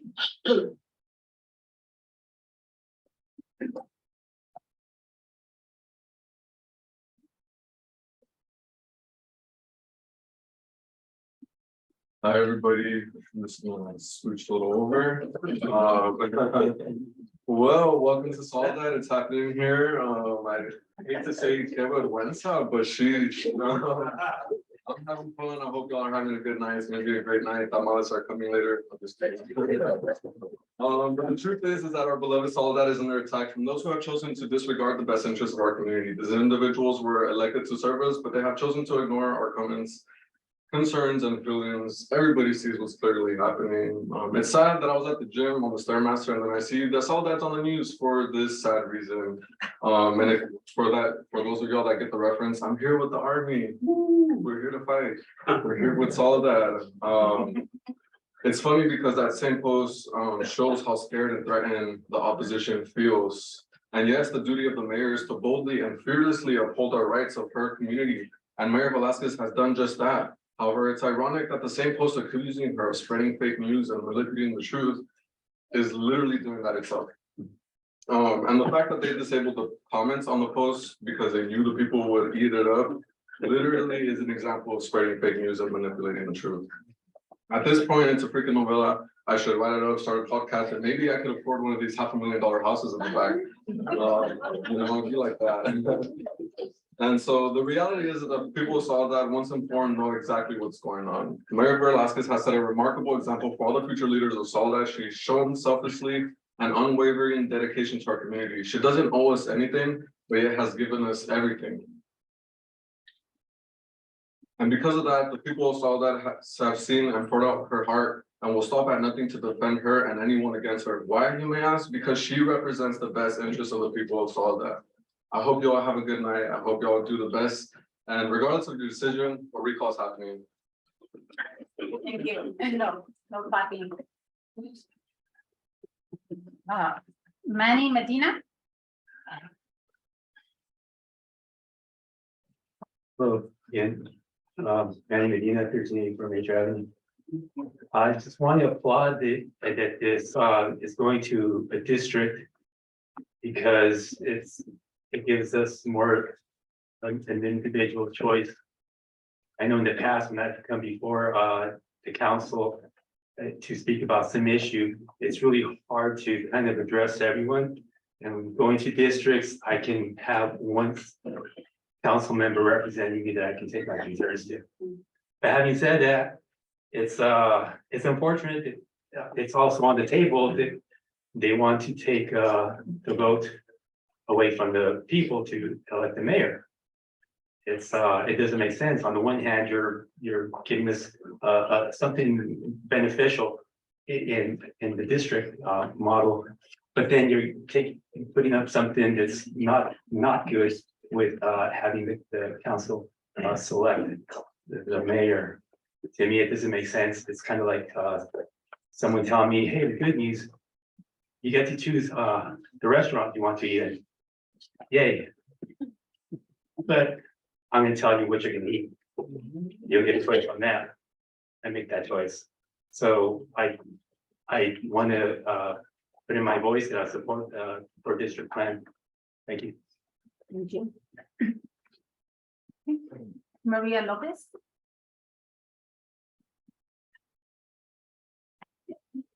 I think that's me, and this isn't. Yes. Hi, I live on Vineyard Drive, yay.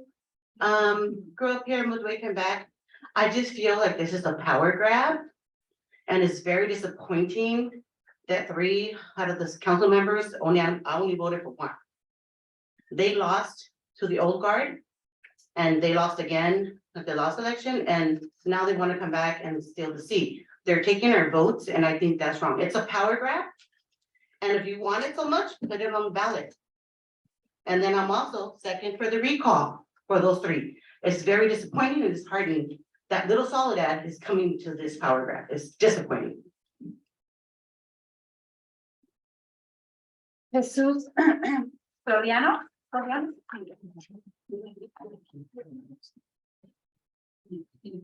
good afternoon. Jesus Floriano, San Vicente Town Homes. I'm here to try and represent the young generation of voters who have consistently experienced unfair representation in crucial matters of public discourse. As an advocate for self-authorship among young students striving for a better future, it is imperative that we exemplify what a just election and an inclusive future entail. Compromising the integrity of the mayoral election sends a disheartening message to most of our youth and people of Soledad, implying that their voices hold little significance.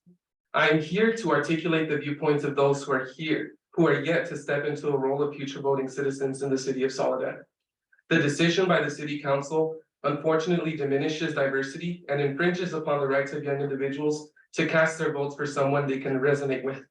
Someone who can articulate and address the genuine concerns and challenges that our community faces. Through a mayor elected by the entire city, I am all in favor for a 4-district map and a citywide vote for mayor. Thank you for your time. Christian. Well, Thank you. good afternoon. My name is Christian Gueva. I've been a citizen of the city of Soledad for the past 27 years, and I can say that with full support and from the bottom of my heart that I love where I'm coming from. I grew up over here at the apartments, Jicama's apartments now. What's the name of the Jicama's?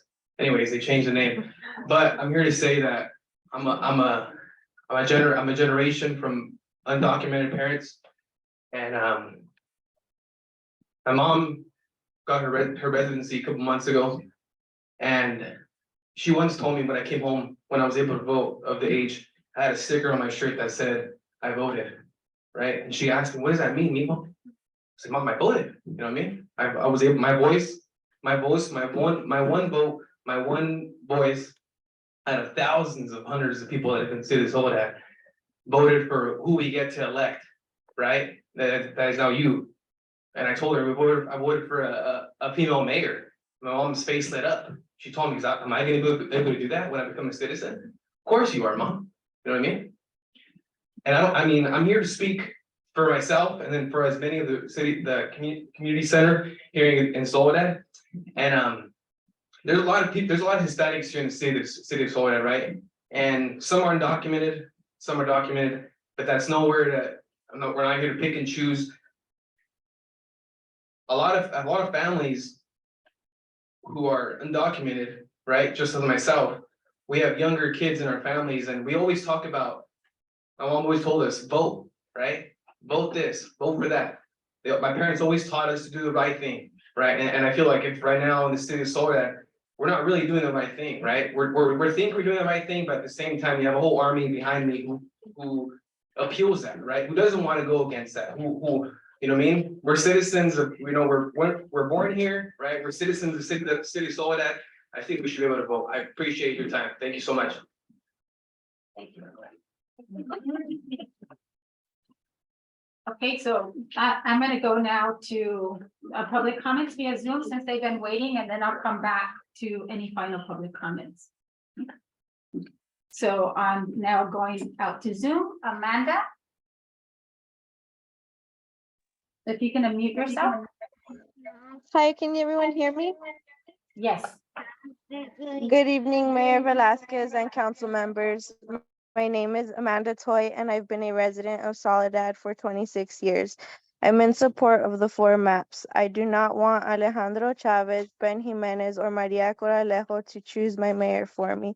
I do not believe they have the people's interests at heart.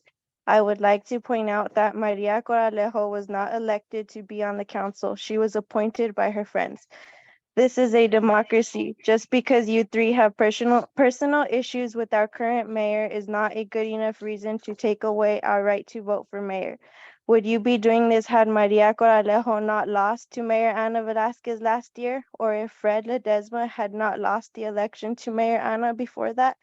When an elected official doesn't do what's in the best interest of the people, they can be voted out. Why Amanda. should we give up the right to vote for the mayor of Soledad?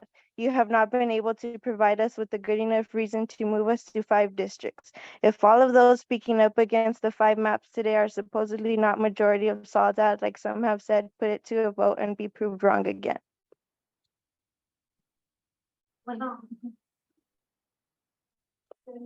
Okay, next up to speak is Jose Ariola.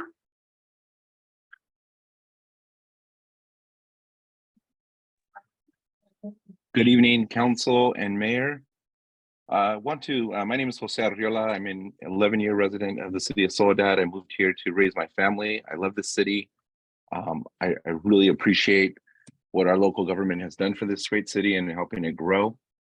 I really want to implore the council this evening to do their duty as elected officials and enact the will of the people, not the will of their allegiance or political allegiances, but the will of the people as you're hearing it.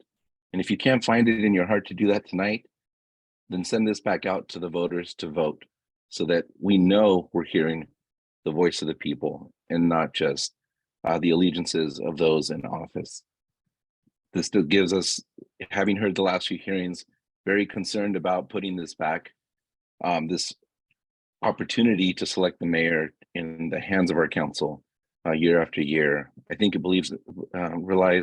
should lie in the hands of the people going forward, as we voted 20 years ago to do. And I hope we can keep it that way. I'm in favor of the 4 districts and the mayor. Thank you. Good evening. Thank you. Benito?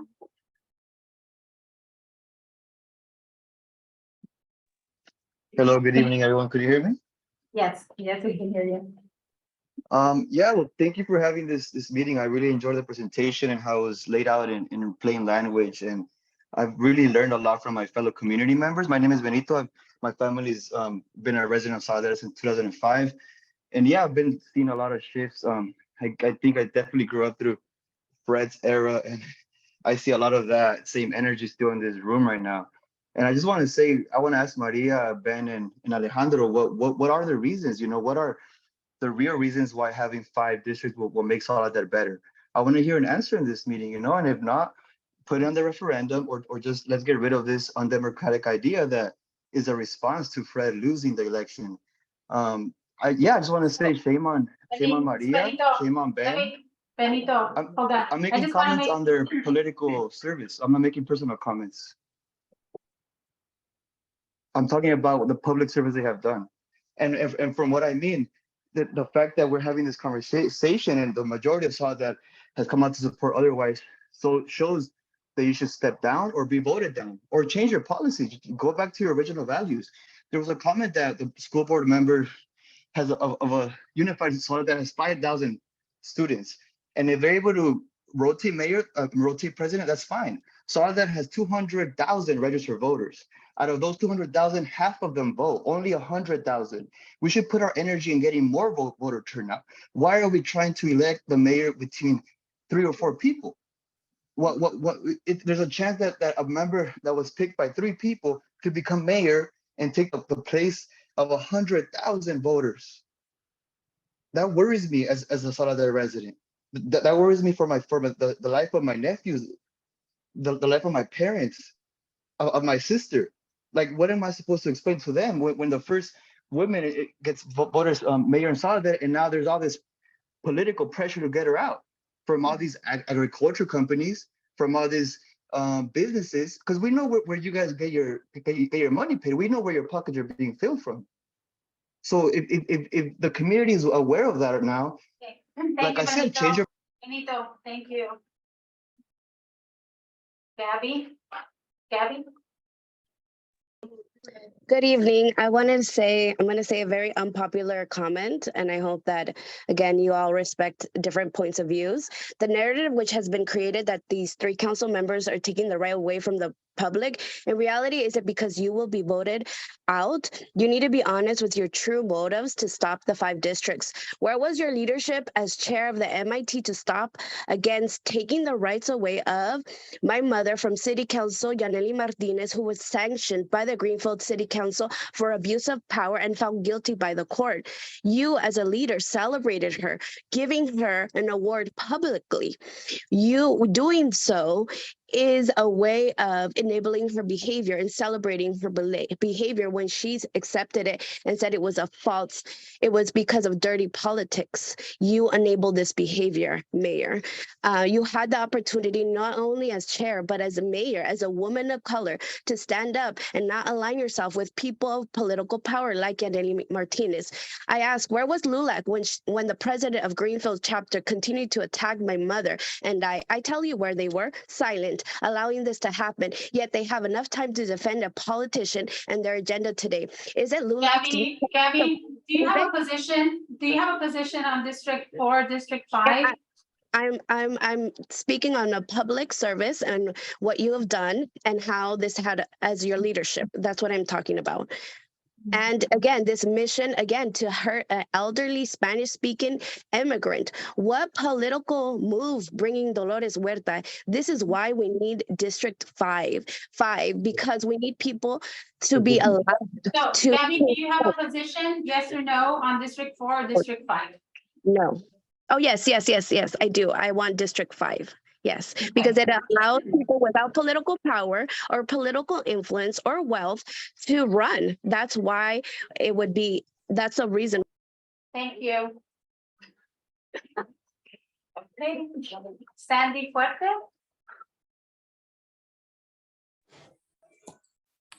Hi, good evening, City Council members. Good evening, Mayor.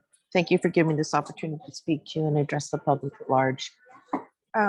First and foremost, I just want to address the fact that I'm just very shocked at how personal this situation has become, where this really should be about, are we going to do District 4? Are we going to do District 5?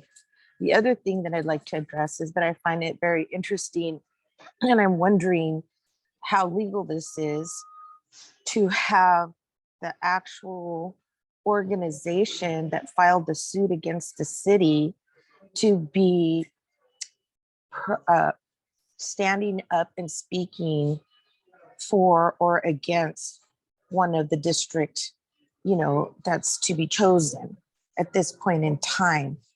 I'm not going to state, having been with full transparency on the districting committee, I was very adamant about making sure that there was fairness, that there was something to go forward to the table, the council members and yourself to discuss and vote on. I kept my own personal issues outside of that. So I'm wondering how legal or how fair is that to actually have outside agencies and organizations to come and support something that's within this community and especially the organization itself that brought the lawsuit against our own city. And I understand that that's part of the law, but that doesn't make a whole lot of sense to me at this point to have somebody come in and state we are for this when that organization itself and representatives of that organization came in. And full transparency. Thank you, Sandy.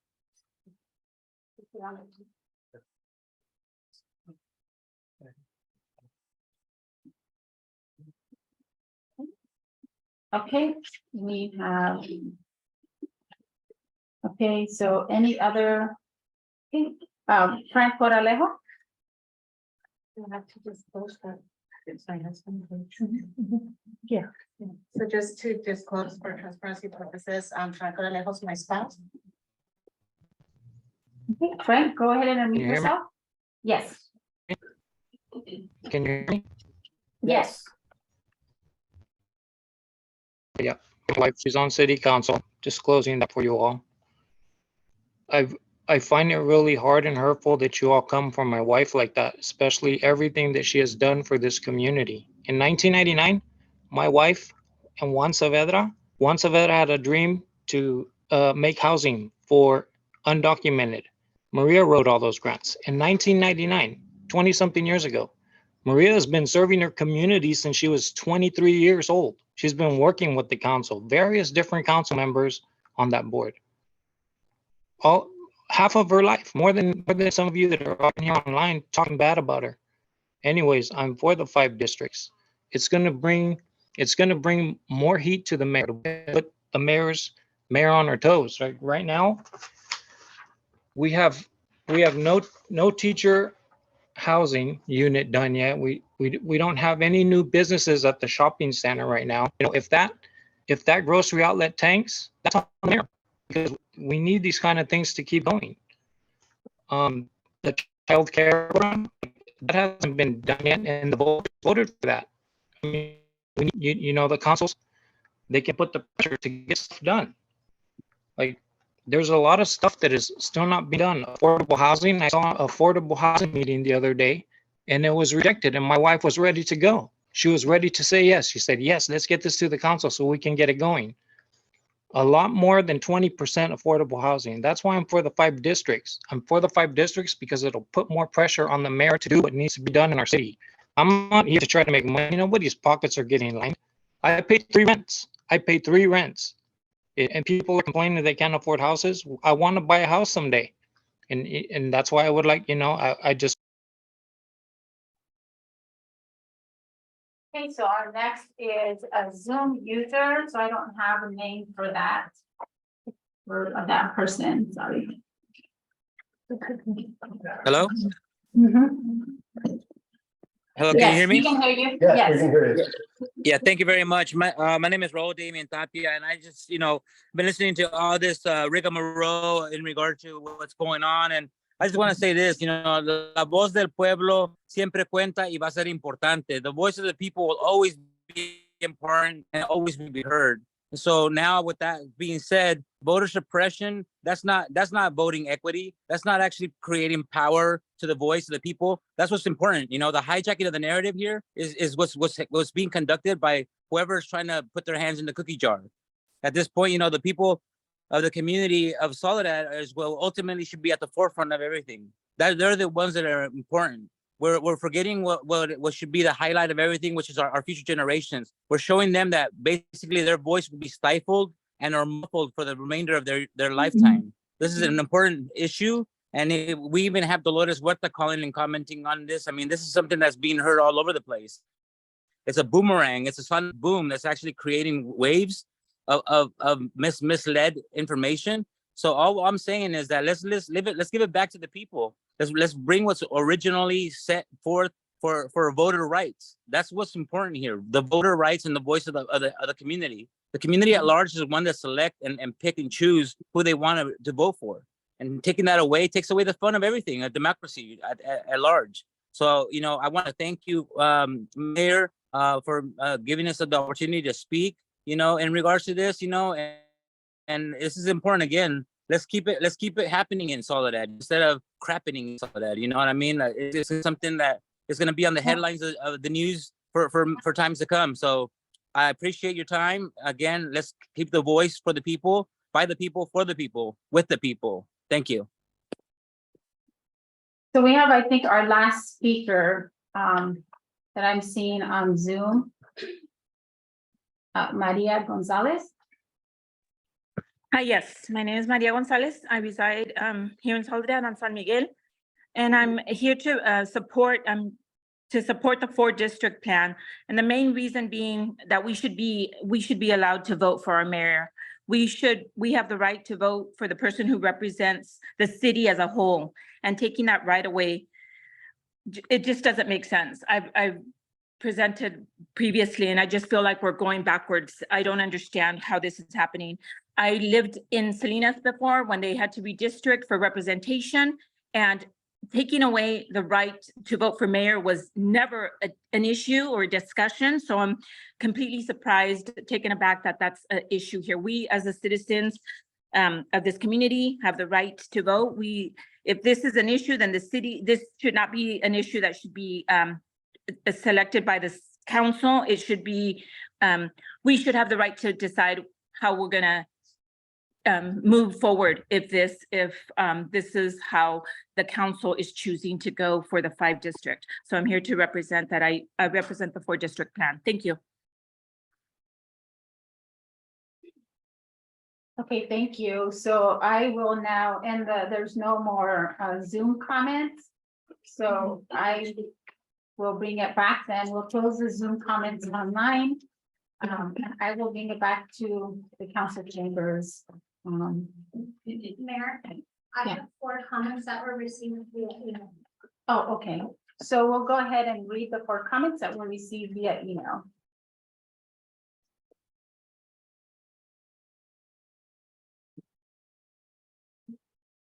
This is from Maria Lopez on Terraza Street. Dear City Council of our City of Soledad, I am emailing to express my opinion against the 5-district plan you proposed. First of all, you do not have the right to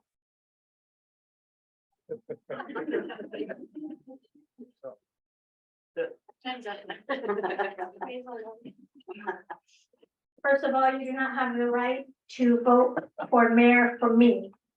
No right at all. The act of voting for our leaders is a right we as citizens of this country have, and I never thought that I would be in a position in which I would have to be concerned about my vote being taken away from me. Plus, who will you pick?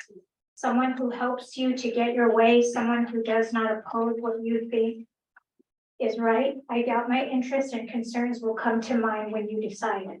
Secondly, I am concerned about the map that was chosen as our potential district map because of who drew these lines. I think that kind of decision would be subbed out to a third party to draw our district map, not our previous mayor, Mr. Ledesma. He might be a great businessman here in Soledad, but a person who should decide our district lines, he is not. I am concerned there is something else going on that you are keeping a secret. From what I heard at the council meeting, most of the citizens of Soledad have spoken out against this plan as well. If the district plan goes into effect, it will be clear to all of our constituents that you do not have their interests in mind. And I will make sure to remember that in our next election cycle. And I will remind all of my fellow voters as well. Thank you. This is from Raymond Gonzalez. Dear City Council members, my opinion and vote is that the TAM plan should be the choice for the City of Soledad. We, the residents, want to be able to vote for our incumbent mayor in the next election if she chooses to run again. Personally, I think she has done a tremendous job. I applaud her. We elected 20 years ago to be able to do that. We don't require more than the 4-district outlined in the TAM map, in the TAM plan.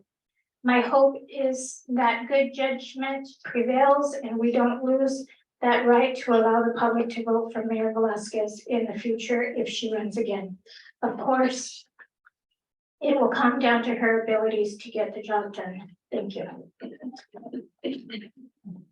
This is from United Flores.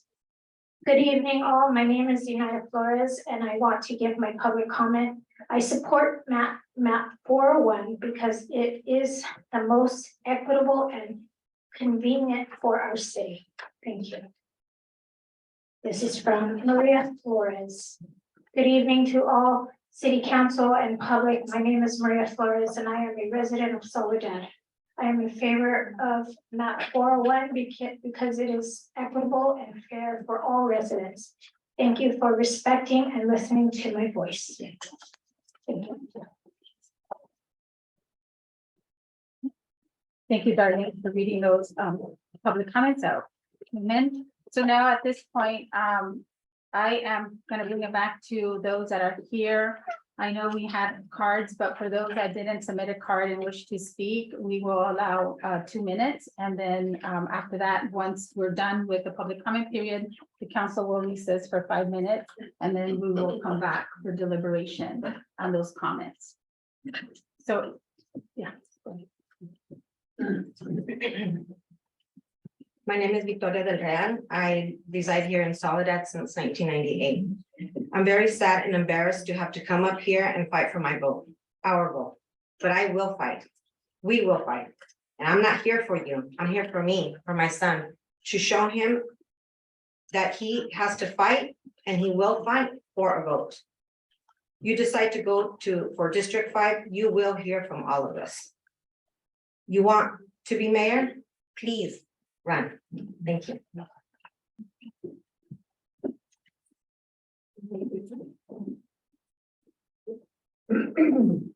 Hello. First, I want to start by thanking all of you guys for your service to our community. My name is Deanna Gonzalez. I was raised here in Soledad and I still live here today with my husband.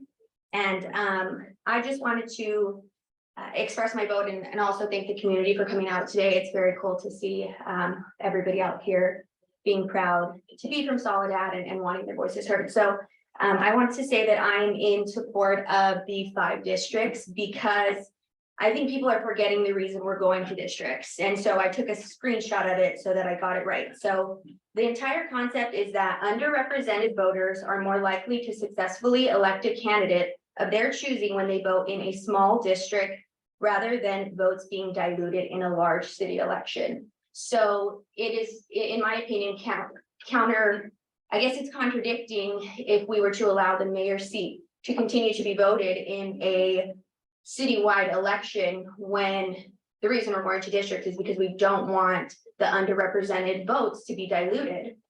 So with that said, I think that the mayor's seat should be rotated between the different districts, and I'm in support of 5 districts. Thank you. Transparency, that my daughter. Oh, okay. Thank you for disclosing that. Our daughter. Very well spoken. Anybody else before we? En español. ¿Está bien? Sí. Bueno, mi nombre es Josefina Muñoz y yo he vivido aquí en Soledad por 29 años. En este momento me siento muy contenta de poder alzar mi voz y dejarles saber que estoy a favor de. Yo elijo mi alcalde. Buenas noches.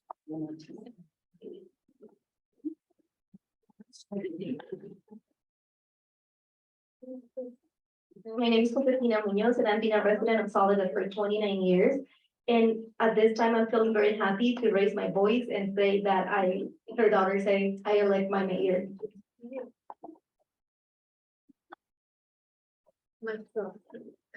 Good evening, council. My name is Rachel Ortiz. I'm from Greenfield. I wish that I could say that this is going to be the hardest part of going to districts, and it gets worse. There's a lot of things that we're finding out as having Greenfield going to districts already.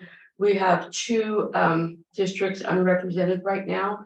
We've appointed, and it lasted about 30 days. And so now we're faced with the challenge of reappointing again or letting it go to election, and it's caused a lot of confusion. The decision to go to district was done before I even got on council. So I really have no opinion really on it at all. I was just trying to work through it right now. I think one of the things that happens going to districts is that a lot of people don't realize that we still make decisions for the whole city. And we do some work in our own districts, but it's for the whole city. I hear a lot of talking about being equitable and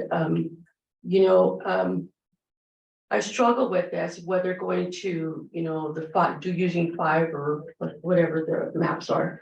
I struggle with it because I do believe in people having the power to vote, but at the same time, to be equitable, it's going to be very difficult for someone an unknown to run against the mayor right now, if she does decide to run again, because she does have a long reach and she does have a lot of backing. She has a lot of supporters, and maybe somebody who's just as good as her can try to run, but they won't have the financial support, they won't have the endorsements and everything else.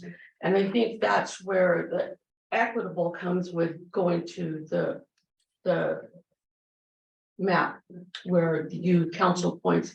And I think that a lot of people, sorry, thank you.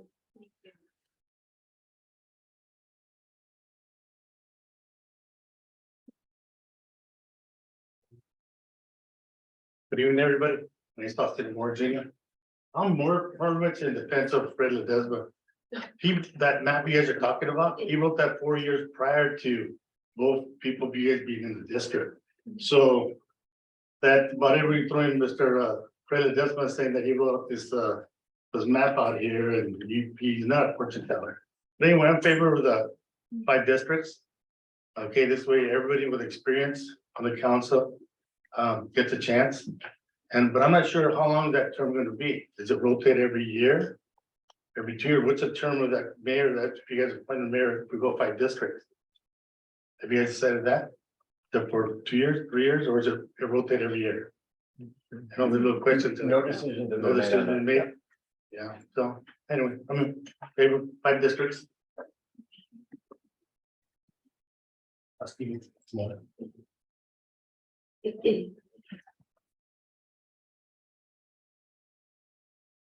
Hello, sorry, my voice is gone. My name is Felicia Villarreal, and I have lived in Soledad for 15 years. I am a teacher in Soledad. For the past 5 years, I've been at Main Street Middle School. I speak to my students constantly about the importance of their voice. So I felt it was only right that their teacher use theirs. I'm in favor of the 4 districts. I know teacher housing has been brought up, but that has been an ongoing issue. It isn't only Anna, it's on everyone that came before us as well. Please don't make me tell my students that their future to vote for their mayor has been taken away. Thank you. And for disclosure, that is my niece. So that way people know. Anyone else before we close a public comment period?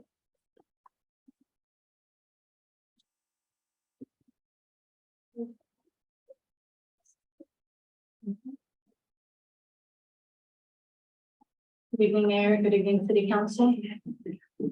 My name is Bertha. I've been a resident of Soledad for about 22 years. And I just don't know what more I can say. I think everything that I could think of, everything that I've been processing as I stood here listening to all these comments has been said. All I like to be able to do is to voice my opinion and make it known that I am in favor of the 4th district map. Thank you.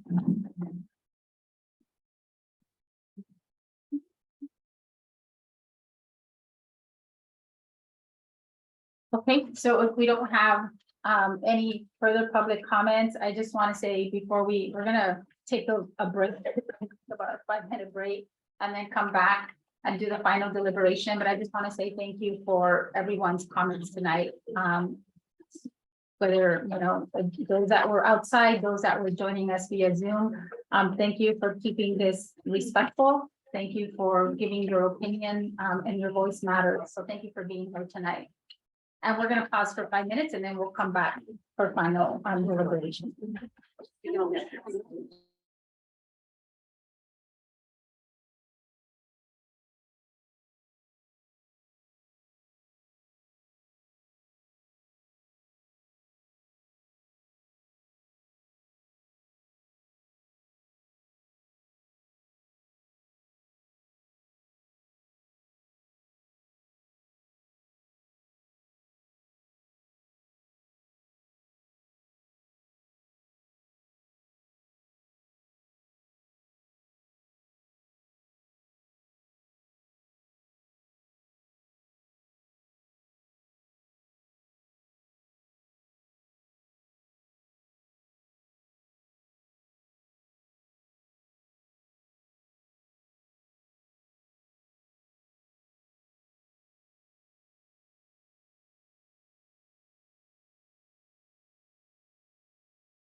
Thank you, everyone. We're back. Thank you for your patience as we took a 5-minute break.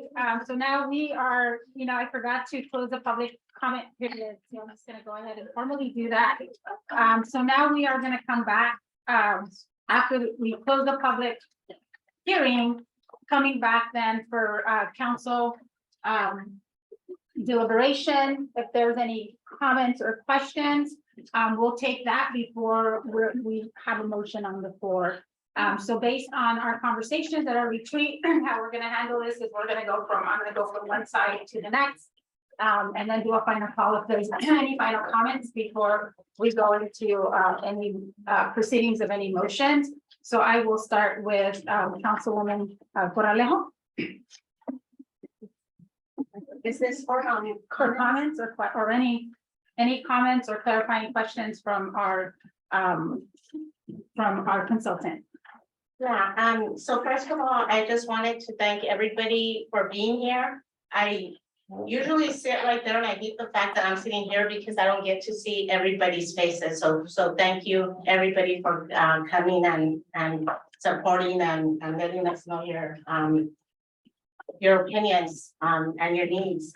So I know for me, one of the main things that I heard repeatedly, I think no matter what side you're on, I have heard the word equity.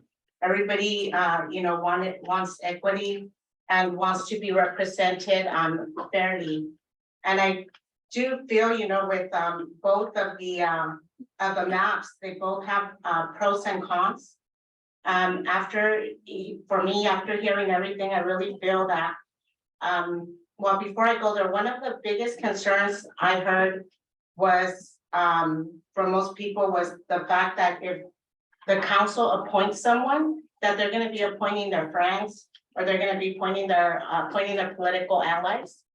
And so for me, I think what I would like is 5 districts.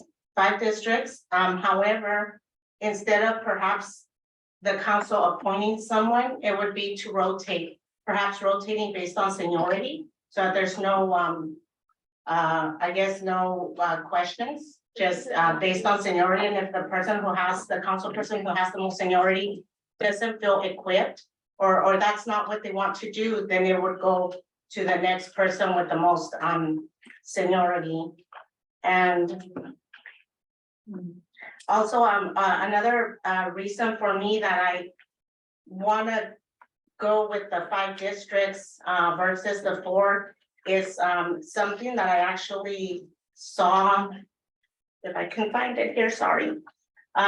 Something that I saw in the initial letter that LULAC brought forth to the city, and I wasn't on the council back then, but they did say that they were doing this because they were interested in improving the accountability and responsiveness of future elected officials or appointed, as the councilwoman here from Greenfield brought up, that they have had issues with, I guess, people running for office, so they have had to appoint. So that is something that might, it's something that we might run into here as well.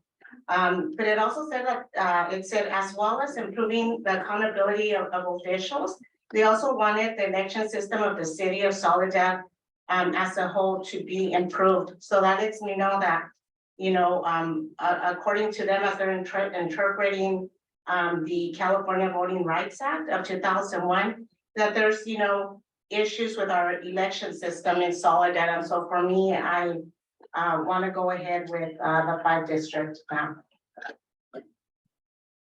Okay, Mayor Pro Tem Jimenez. I think I'll pass for now. You can come back to me afterwards.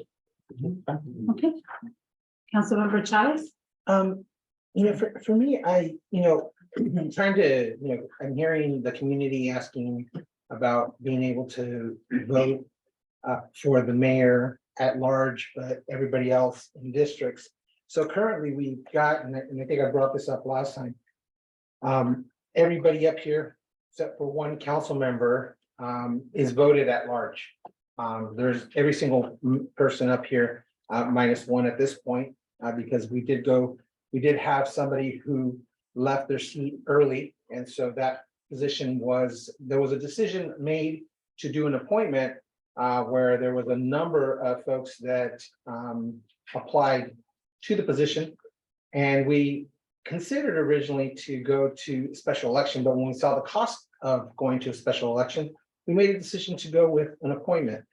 And so we're changing a complete system. We don't have a system right now where we have districts. So we're not redistricting, we're districting. This is something completely new for our community. It is not the changing of boundaries, but rather creating boundaries. We've never had those before. I think that Junior Nuno brought up a point in regards to what he said, and I tried to write, but it's hard to listen and write at the same time. He brought up the point of folks that could vote for 2 people or 3 people, whatever it may be at the time, depending on of the election. It goes down to being able to vote for 1 person now in the district where they live. So that it just really does change the dynamics, and everything is changing now with districting. Back in 2021 and in 2022, questions were asked by the council then about districting, about going to the voters and asking the voters about districting and seeing if the voters were interested in this process. At the time, we were kind of pushed into saying that, no, we had to hurry up and do this process quicker. We hired as a city a demographer, a consultant to look at the maps. And we moved forward in that direction. And we've tried to hurry up the process. And in hurrying up the process, again, the process was said that, no, we could slow it down. And we could do having a committee. And we wrestled with the idea. And in the end, we ended up with what we ended up with in regards to having a committee that would look at maps. And it was moved forward with 4 maps that came forward that the demographer brought forth. And out of those 4 maps, there's 2 maps that are moving forward tonight, and those are the ones that we're looking at. And so I think for me, some of the great ideas that came out, I think, is if we do go with district 5s, with 5 districts, I think the rotation based on numbers, I think would be a way to look at it. So district 1, 2, 3, 4, 5. The other possibility early on, because there is a staggering of the elections, is the seniority piece. I think the idea that was brought forth in regards to term limits, I think that's a great idea. And I think that we should look at doing term limits. I have no issue with that at all. And in regards to campaign contributions, I think that's a wonderful idea as well. So for me, I think right now, those are the things I'm pondering and listening and trying to figure it out here as I listen to the folks that spoke. That's where I'm at right now. Okay. Councilmember Cabrera. Yes, well, I want to thank everybody for their contribution, for their opinions and everything. And I think the one basic right that we have is to express our opinion and to be able to be recognized by our public servants. I think that we heard so many comments, mostly about 4 districts, a few about 5 districts. But when it comes to the base, when it comes to the reason why we should go for one or the other one, we haven't heard any solid reason from the people that vote that the 115 district. They, with all due respect, but I just heard rumbling about why they vote for 5 districts, but they haven't given us a strong opinion about why. When you say that you're voting for one person and that person will vote for the other person so that person can represent you, that reminds me of that commercial that says, if you don't, it makes sense when you don't think about it, right? And that is not the right thing to do. You know what I mean? For me, is if you tell me, don't worry, I'm going to vote for somebody that can represent you, that's just not right. I could see you guys and see you as a good customer, but you don't have the right to vote. I could see you around our church, sitting next to you, but you don't have the right to vote. I can see you in the store, but you don't have the right to vote. That doesn't make sense to me, you know? And I don't wanna go into who's helping who. I heard you're right.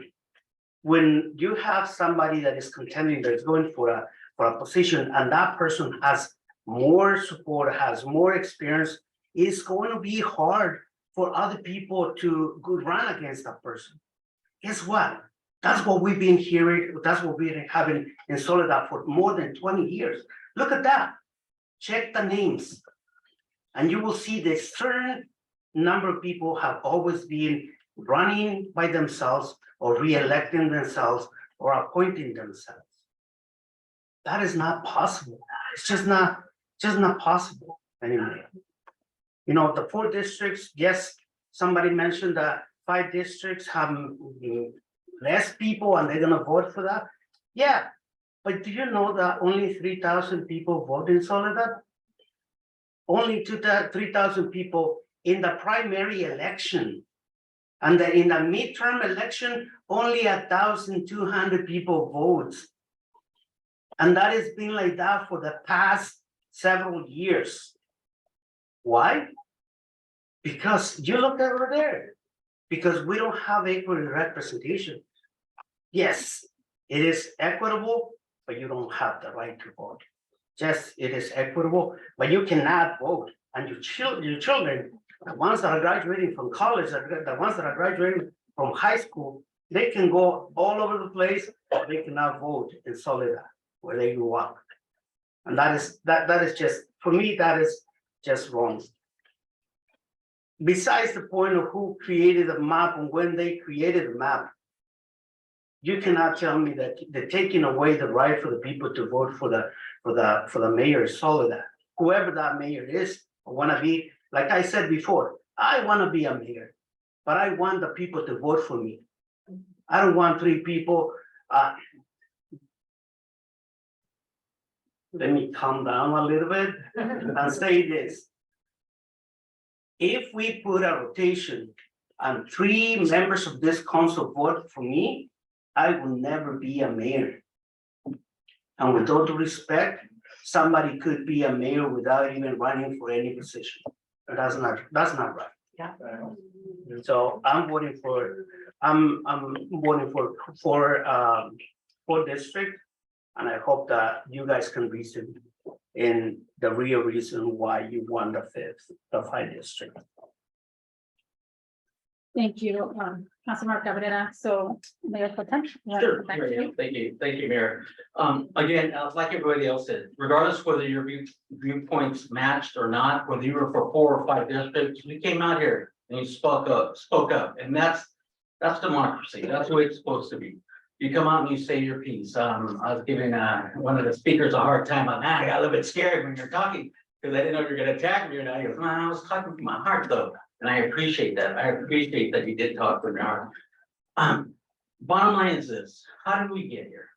We got here because we wanted to continue our current process, continue to elect all of us at large. Everybody, the mayor, the council members, that you could vote for anybody you wanted up here. So you saw 2 of them you liked, you could vote for 2 of them, not just 1 in your district, but 2 or 3 of them. But because we were threatened by LULAC to move forward with districting, or we could potentially be sued. So we brought it before the council. We met. I was livid. I said, no way are they gonna, those guys from Salinas and San Miguel County, or whoever those guys are, gonna come tell us that we gotta tell the people of Soledad you can only vote for these people in your district. So that's un-American. That's un-American to me because of the fact that you're being told exactly who you're supposed to vote for. So we put it before a vote before this council. The council voted no to go to districting all along, except 1 person. 1 person voted only yes for it. We got a second letter come back, or actually an email, I believe. I know I got an email.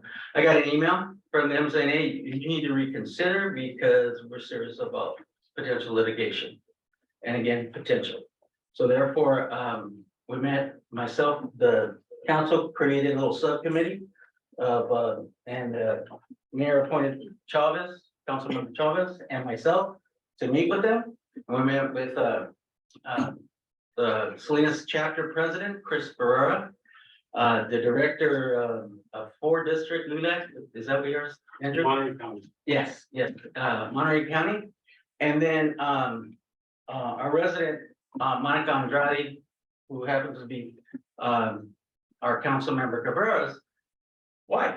So we met with them, unbeknownst to me, she was your wife at the time, but now I know. But we met, and some of the issues that were brought up was exactly those that we talked about right now. She brought up, it's not fair. People cannot raise that kind of money to run for council. We're not including everybody. It's a select group of people are running, and therefore you've seen the same people get up here. We're not involving the young community. We're not involving all of the town. So we took that back to the rest of the council. We voted on it, and we said, we got to go to district. We can't afford to fight them, the potential litigation. We're gonna go forward with district. So the maps that they brought before us, the initial concept is 4 or 5 districts is what we go to. Well, part of the other argument is creating district is split to have representation, accountability, affordability, and get more participation from the community. What happens when you go to districts is that district elections cost less than at-large elections. So therefore you get more people to participate. And that's not always a fact in every community, but it's out there that they do come out and more people participate oftentimes. And it's less expensive. And then you take out the outside influences. Our last race, people raised $8,000. One of the races, they raised $20,000 to run. To win a seat on this board, it costs $20,000. And when you do that, it opens yourself to outside influences. And you take it away from the community. You take it away from the people who should have the say in their backyard, what you want. So for me, that was a difficult part because I grew up here. I raised my family here. My kids and I went to public school here.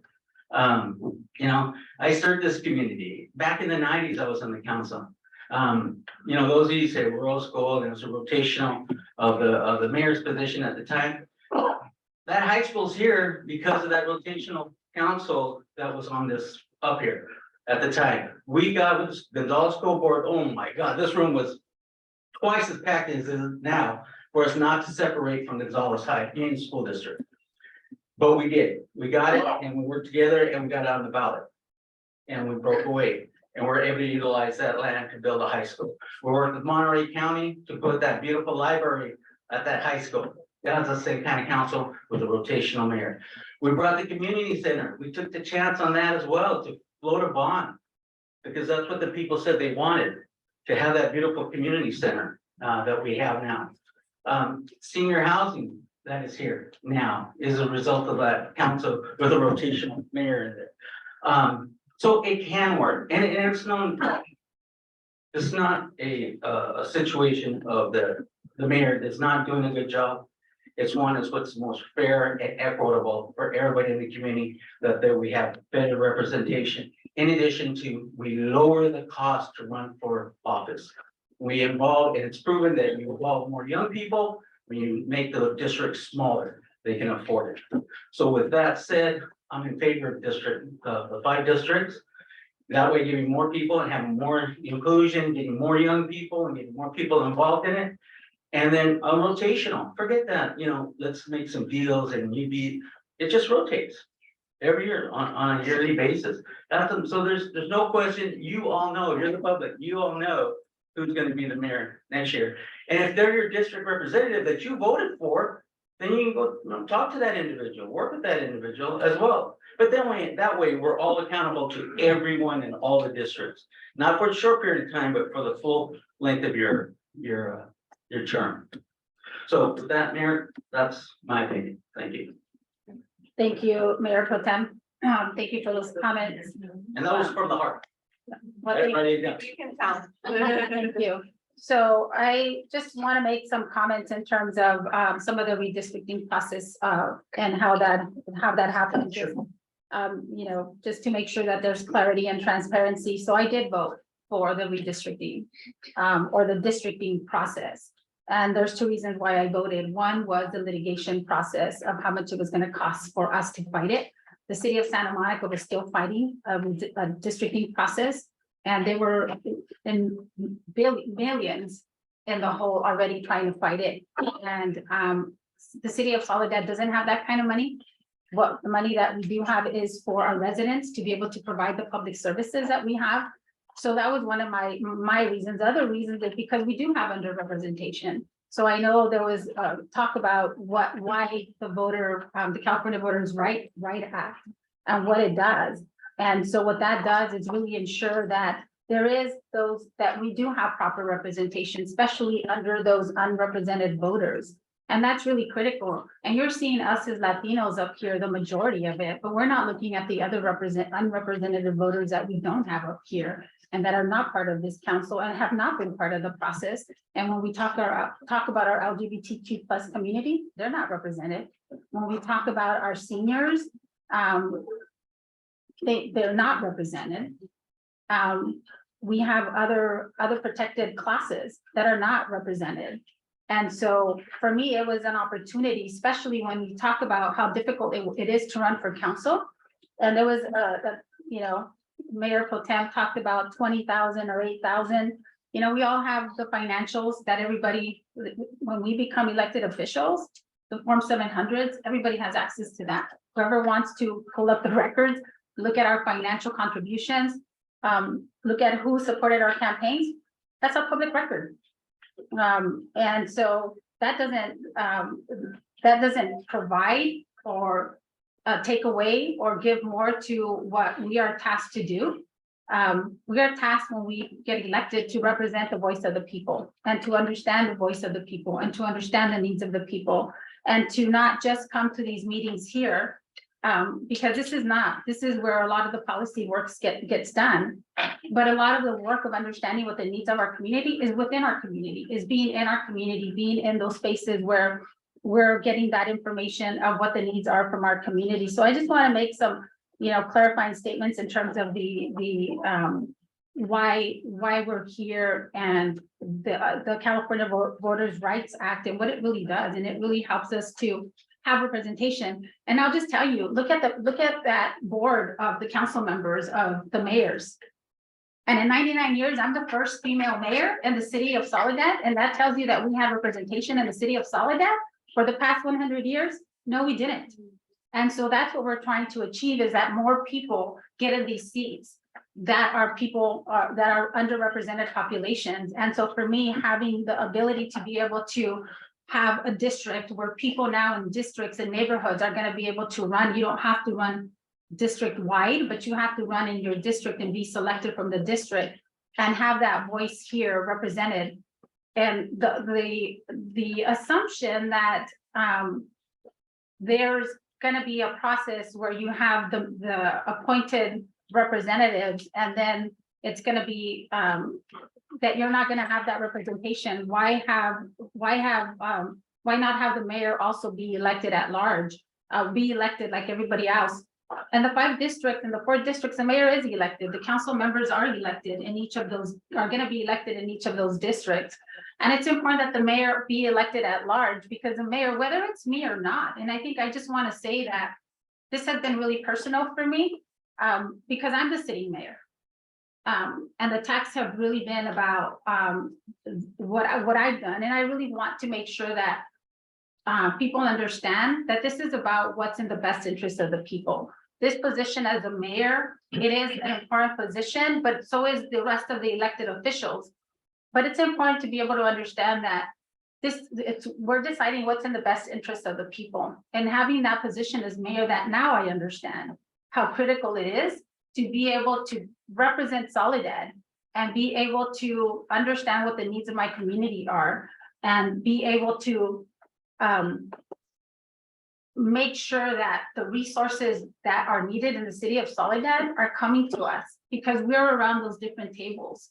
And for me, I strive to be able to be in a lot of different groups and a lot of different organizations, because I want to represent Soledad, not for my own interest or for personal interest, but because I want to make sure that Soledad is represented everywhere I go. The needs of Soledad are represented everywhere I go. So the mayor position is a critical position.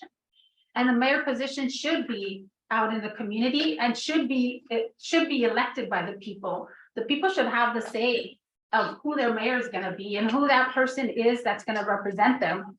The people should also have accountability. We talked about accountability. I heard that tonight as well. Then we're accountable. If the mayor position stays unelected at large position, and in 2 years, the community decides this is no longer who we want to represent, then that mayor, you can elect whoever else you want. Going through the appointed process, we don't have that choice. I'm also gonna say we, because I'm a voter in the city of Soledad. And I don't have that choice. I don't have that choice to say whether that mayor is gonna be a good mayor or not a good mayor, represent the city to its to its highest level. I don't have a choice. If we don't like that mayor, then you get that mayor for whatever term or whatever process, whether it's rotation, is gonna be there. The accountability factor that we hold dear to us, because that's part of our democratic process, is taken away from us. We no longer hold that person accountable. And for me, that's really important. So I just, some of my final comments in terms of, obviously, I'm in support of the 4-district map. I want to make sure that we, the people, retain the right to vote for their mayor, as well as all of the elected council positions. I'll say that voting is one of our fundamental rights, and I think you heard that loud and clear today. And when people want to say, well, it's, we're not taking that away, I want to be clear that, yes, you are taking that away. I'm going to tell you, my father came from Mexico. He was part of the UFW, he was a farm worker. And I remember when I was younger, he became a US citizen. And I saw him with his audio phones, studying and studying because he wanted to become a US citizen. And what he taught me was, I want my voice to be heard. I want to become a US citizen because I want to make sure that I have my vote heard, because I want to vote for my representatives. And I remember growing up, every time that there was an election, my father sat me down and said, I need you to tell me who these people are, what they're doing, because I want to make sure I have that right to vote for them. And that's fundamental for many of us. And many of us, you heard tonight that there's been so many that have fought to keep the right to vote. There's been so many that have died to retain the right to vote. And we want to take that away. We had a process 20 years ago, and I get it. There was a process 20 years ago when we had an appointed process, and yes, things were great. I'm not debating that things were not, that there was things that were not fruitful for the city of Soledad. But the voters spoke 20 years ago when the council took it back out to the voters to see if they wanted an elected mayor process. And the voters overwhelmingly said, yes, we do. And they're the ones that decided the 2-year term because it was for 2 years on the ballot. So if this council, obviously we're divided, but if this council really is about the interest of the people and really wants to retain the voice of the people, then let's take it back out to the ballot. Let's let the voters choose. Let's let the people choose what they want to do with whether they want a 4-district map or a 5-district map. For me, that's the right thing to do. Although legally the council can rescind that. For me, I asked the question is, and people have asked it today, is that the right thing to do? For me, it's not the right thing to do. Not in 2023, at this day and age when we're really trying to promote and move forward our democratic process, when we're trying to create a community of Soledad where we have more inclusivity, where we want more people engaged that have different points of views. When we have come a long way and there's so much yet to do, that for me, at this point, it is not in the best interest of the residents of our city, and I will not. And I cannot support taking the vote away from our residents to be able to elect the mayor that they choose. Whether I'm in this seat now, I won't be in this seat 2 years ago or 2 years from now. But I want to be able to retain that vote, just like many of you said tonight. Out of the 52 comments that we heard tonight, there was 4 or 5, sorry, there was 5 that supported the 5-district map. We overwhelmingly heard in the last council meeting as well that people were in support of retaining their right to vote and supporting the 4-district map.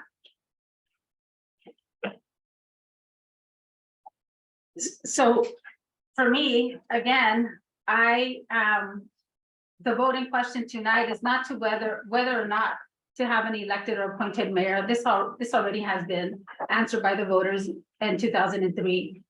And to me, it seems like a disrespect to those voters who casted their votes as part of the democratic process that we all, each one of us here, hold dear to us, to move from an appointed mayor to an elected mayor.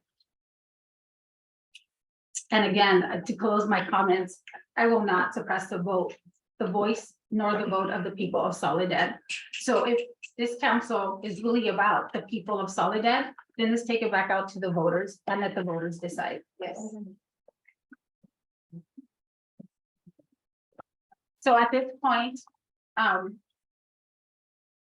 yeah, we have- have a few more comments, through the chair. You know, I'm hearing what you're saying, and I'm hearing what everyone has said and what the community has said.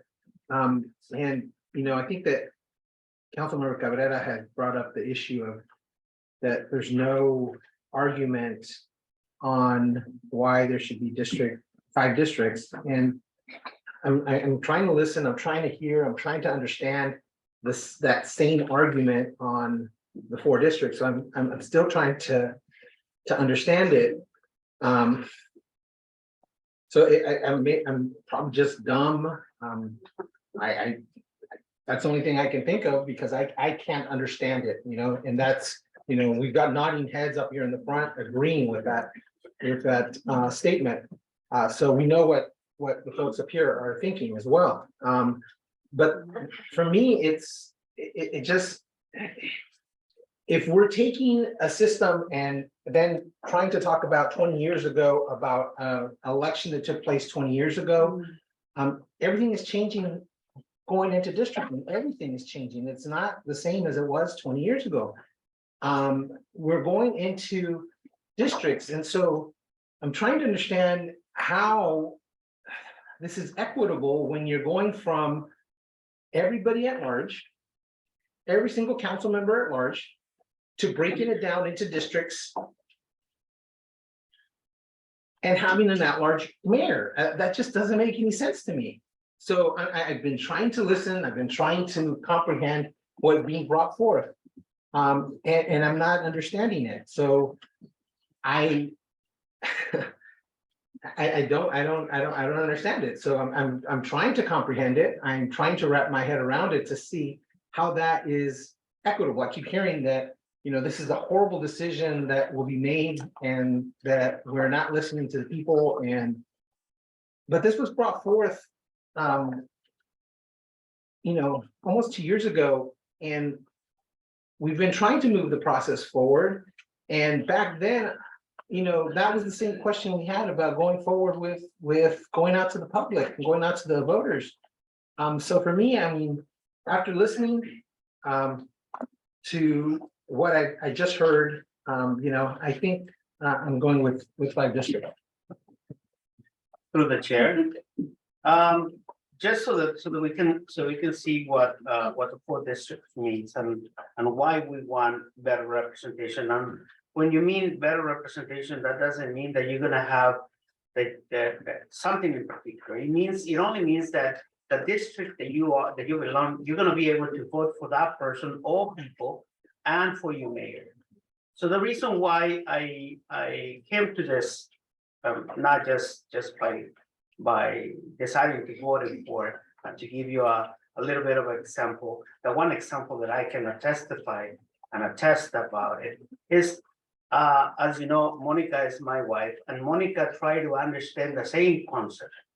She was looking for information about what is it with the districts? And she communicated to the council at that time and sent them messages, try to connect with them through phone calls and everything, because she really wanted to understand. When that happened, only one person in the council answered to her.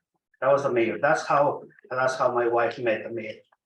Because she was the only one that took that time and explained what was happening and why. The other 4 council did not answer their email. And when they were talking about it, they were speaking over her voice. They were not allowing her to speak.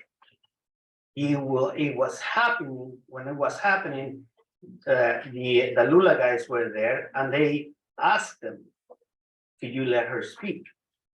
So they were not paying attention to her. So this is my question to you. When 2 of the councils never answered really. But then it was the lady named Carla and the other, I can't remember now her name, but they never answered to her.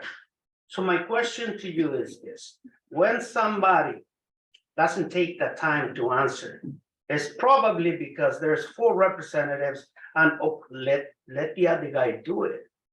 That representative doesn't take initiative to talk to the people. You can go right now, you got the phones, check the city council and how many of them have the phone, their phone available for you guys to speak. They don't have it. Why? Because they don't want you to bother them with them. Right? Or why? Why not? If you're a representative, if you're a public servant, why are you not available for them to speak to you? Now, with the district, if I'm voting for that district, I could go with that person and direct to him. Because otherwise, they're not gonna listen to me. And that is somebody that speaks English. So what can they do with somebody that only speaks Spanish? Even worse, what do they do to people that don't know, that they cannot vote? We're not here to represent only the people, only our families or the people who vote. We are here to represent Soledad, the community by itself, everybody. Because every decision that we make right here is going to impact their lives. For me, it's illogical that somebody is willing to give up the right to vote just because I like that person. Simple like that. And if you're thinking that my wife supports and everything that I said, you're wrong. You know, that is my constituent that I have to do more to convince her that what I'm doing is the right thing. And she questions me continuously about what am I doing? How come I'm not contacting more people? How come I'm not doing this? How come I'm not going to that event? And I want the people, I want my children to be that like that, to be able to vote for somebody and to be able to question that representative. And I truly believe that with 4 districts, we will achieve that better in a better way. Now, if there's continued discussions that we don't understand each other about why voting for 4 or 5 districts, let's take it to you. Let's redirect it to you. You know, because you are ultimately, you are who's supposed to make that decision for us. You know, if we are disclosing everything, how come we don't disclose that we work for somebody? How come we don't disclose that we are relative to somebody? We should be able to say that. I should be able to say, you know what? This guy is my cousin, this guy is my employer, this guy is my brother-in-law. We should be able to do that. But how come we don't do it? We should be able to do that, and you should be able to say it, to ask us that. How come you're not disclosing that? So yeah, 4 districts give us the right to vote for 1 person in the district and for a mayor. That is 2 people. It's not 1. It's 2 people.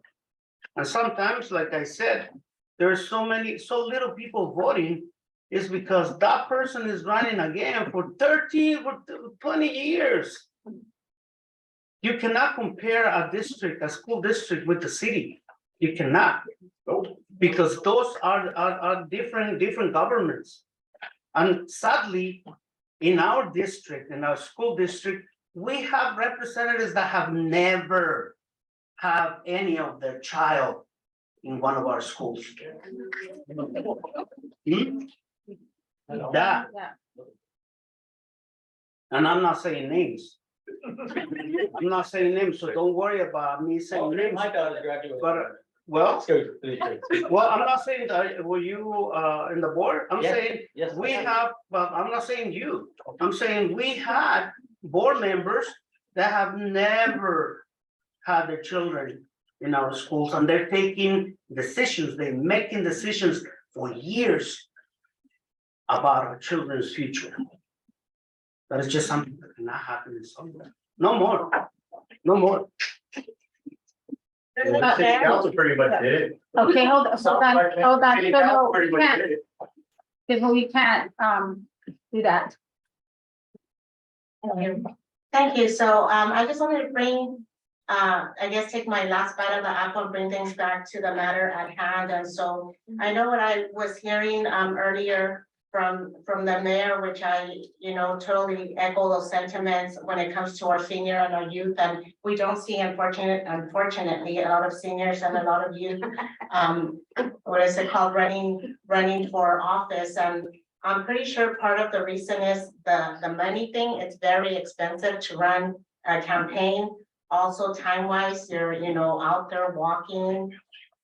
There's, a lot of things, and also the exposure. You expose your family.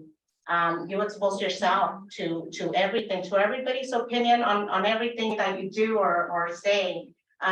So there is, unfortunately, it makes it difficult and maybe pushes away people that might be good, that might come here to this council. And I know for me, I personally really feel that we have a good council, and I've said that in public, I've said that privately.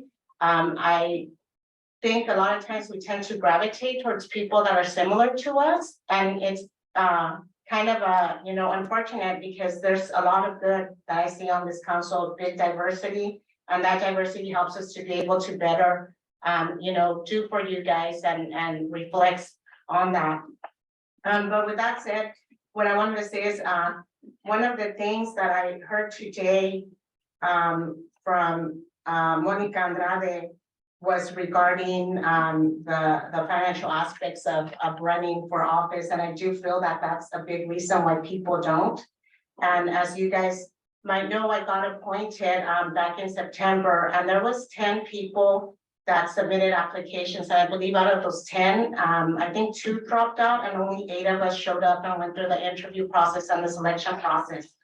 So to me, that really speaks volumes that people don't want to run for office, again, for the reason that I stated, financial, the time constraints, the exposure to your family and whatnot. But interestingly enough, and this is a rhetorical question, I would like to know, when was the last time that we had 10 people actually run and campaign for any seat up here? So with that said,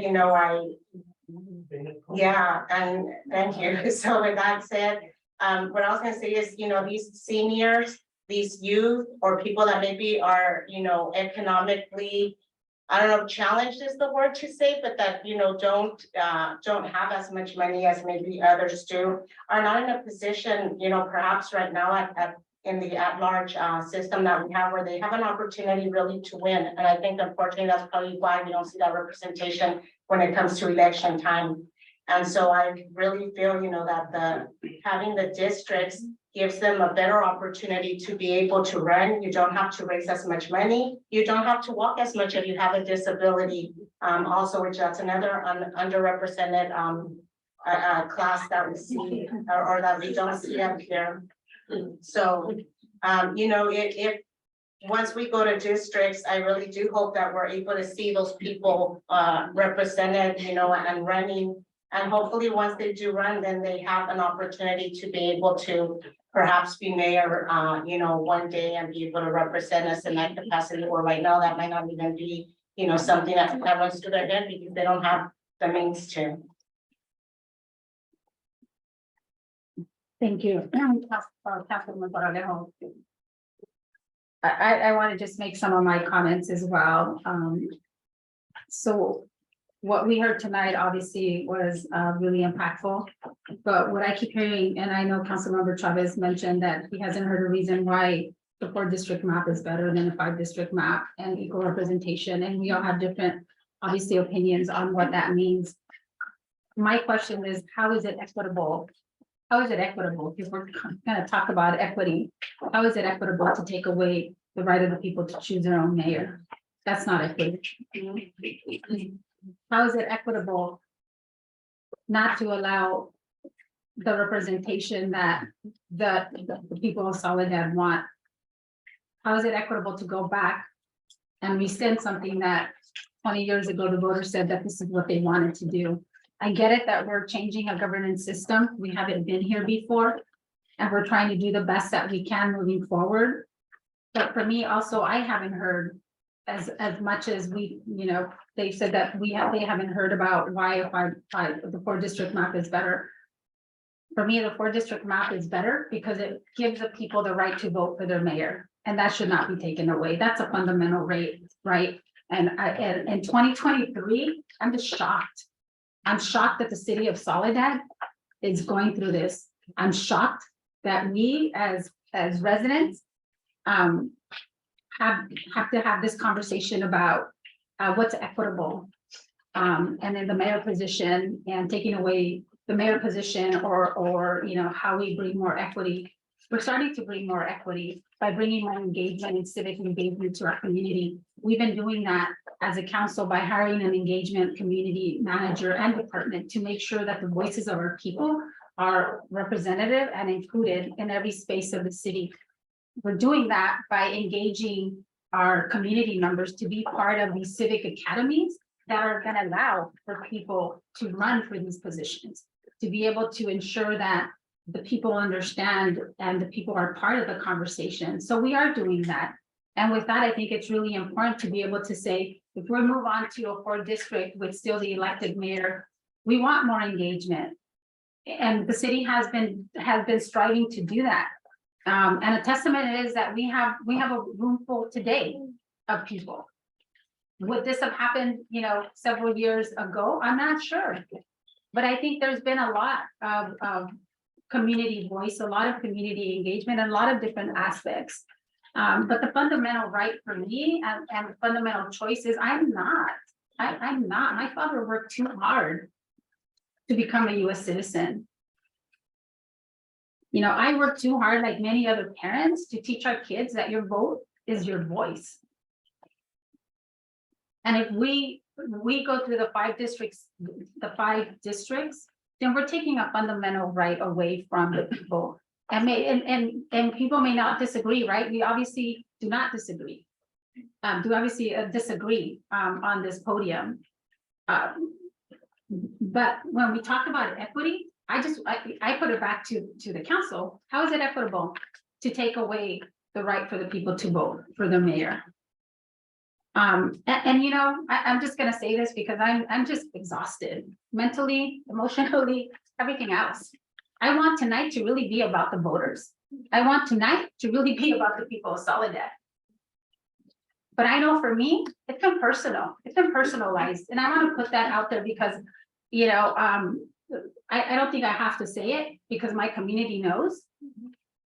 And I'm tired. I'm exhausted. I'm exhausted of changing the rules and the policies because now it's me in this position as mayor. I'm exhausted of having people change the rules at this space to think and to tell our voters that it's because it's in the best interest of the voters. I'm not okay with that. And I'm tired of being silent to be able to have a council that is not divided. We have a council that is divided. And the division comes because we speak our mind and we speak our voice. And for me, it's always been, I lived here for over 50 years. I love Soledad just like everybody else does here. But I also know that what I've learned being here, sitting in the seat as a mayor, is that it's really important that this position be held by a person that really goes out there and represents the city. That really takes that commitment seriously to ensure that Soledad is at every level of government with the people at the state level and at the federal level. So we get the resources that we need, so you get the resources that you need, so our families get the resources that we need. And I've taken that role seriously. And committed to making sure that Soledad is in the forefront of everything that I do. And moving forward for me is, again, we entered into this discussion and maybe it wasn't the best process, but we're here and we can't go back.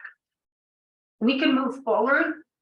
And for me, moving forward is when we talk about equity, it is equitable to maintain the voice of the people, to let the people elect their mayor that they choose, and to let the people also hold that mayor accountable if they no longer think that that mayor represents them. So for me, I can't understand the reasons why we would need to go to a 5-district map. There's 12 cities in Monterey County and only one has an appointed process. City of Gonzales came at this, we did joint meetings together. We started this process together. And the city of Gonzales just finished their process with a 4-district map and an elected mayor. The city of Greenfield, as was mentioned, did it last year. 4-district map and the mayor. City of Monterey did last year. 4-district map and they elect their mayor. So why is it that we in Soledad think that what we're gonna do is better than what the other 12 cities in Monterey County, the other 12 cities, with the exception of King City, that this process is better? For me, I just don't understand how we can think that this 5-district map and having an appointed mayor process is gonna be better for the residents of the city of Soledad. I'm not in agreement and I don't support the 5-district maps.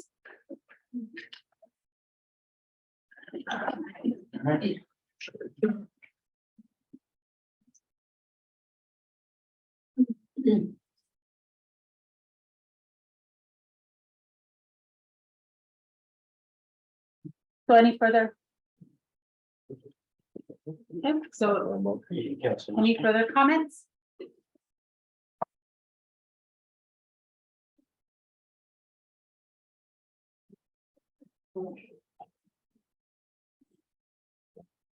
Okay, so what happens? So somebody wants to make a motion?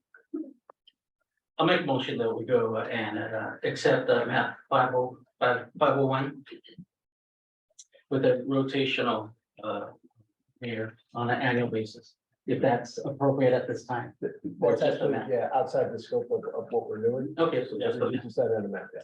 go with the map 501. And just a point of clarification, would it be 501B or 501? The 501, I believe it's B, right? Where's the correct? It's a 501B. Yeah. It's the correct map, it's 501. Yeah. Yeah, 501B, that's what I thought. 501B. So I have a motion on the floor. I second that. Second by Councilwoman. I want to make a substitute motion to send the decision to select 4 or 5 districts to the ballot and allow the Soledad residents to make that. Make sure we're not copying. Okay, yeah, we can do a substitute motion. We had a first and a second, right? Yes. And we have a substitute motion and I second that motion. Question through So- the chair to council is, but the addition of taking it to an election? Is that included in that? What do you mean to take it to? To have the public vote go on? back to Yes. Yeah, So and that, is so that, that within our purview, within our authority at this point in time to consider that? council. Hold on. I'm asking the council. Let's make Yes. sure. Yes, the council, a substitute motion can be for a totally different subject matter. And so the issue that I guess the motion that's been made is to submit the issue of, and I want to make sure that I'm clear on this, to submit the issue of whether or not we should have a whether the city should have a 4 or 5 district map to the voters, Yes. right? Okay, so we have a motion on the floor and we have a second. So I'll make it, oh, no, I can't make that. I was gonna. I did. Okay. Yeah, I second the motion. Mhm. All right. So we'll, council, so then we'll do the roll call. Do So we, through the chair, do we have, So we discussed any, No. request for any? I think you've exhausted the discussion unless somebody has some point of clarification on the substitute motion, which is to put the item to the voters. And I don't think that there is Yep, no, pretty clear. I think it's fair to put the items to the voter. Right. So we work backwards then. When we have a substitute motion, we take the action and vote on the substitute motion first. If it fails, then we go back to the other motion, the prime motion. So, Yeah, so, question to the chair. yes, For council again, can we make a substitute motion to that substitute motion to take it to the public for a vote for keeping it at large and not going district for all council members, not just for the mayor's seat. So keeping the entire system at large. Yes, You can, but that would be an exercise in utility, because all that would happen is we'd be back here in 3 months or 6 months with a new demand letter in place, because the council can't vote in favor of a voting system that has been or is subject to the scrutiny and the claim that it's not in compliance with the Voting Rights Act, right? So we couldn't, that election result would not have any precedence. It wouldn't have any value and would not protect the city from a subsequent lawsuit or demand that we switch over to the districting process. with the accepted though, we'll have an opportunity to hear from the people if they want to go to district and do we want to. so let's go back, so I think. Wait, let me- Okay. So, no, it doesn't, this is one of these rare situations where the will of the people would not, it would be like somebody saying like, can we put to the vote if the city attorney is going to be the king of the city, right? The city, and if the vote was yes, we're overwhelmingly in favor of that, right? That would hold no legal precedence. We would not be able to uphold that if we got a legal challenge. So we'd just be back where we were before, and we'd be susceptible again to a lawsuit and so forth, so. Yeah, So, if I understand correctly, you wouldn't put that to the voters, you would just take no action. Yeah. Does that make sense? Yeah, it is. It is.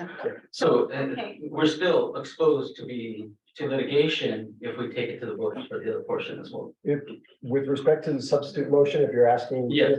If that motion is successful, yes, the earliest we'd be able to get to the voters would be at the March primary election, which is about 6 months out. So during that time period, there would be still exposure to a claim or a lawsuit. Thank you. Yes. but that would still go back out to the voters, and we have no assurance that there is going to be, I mean, although we're exposed to litigation as we stand right now, right? So I just want to make that clear. Sure. You know, we're already exposed to litigation. So whether it's, you know, taking it back to out to the voters where that's gonna make a difference, we're already exposed to that litigation. So, correct?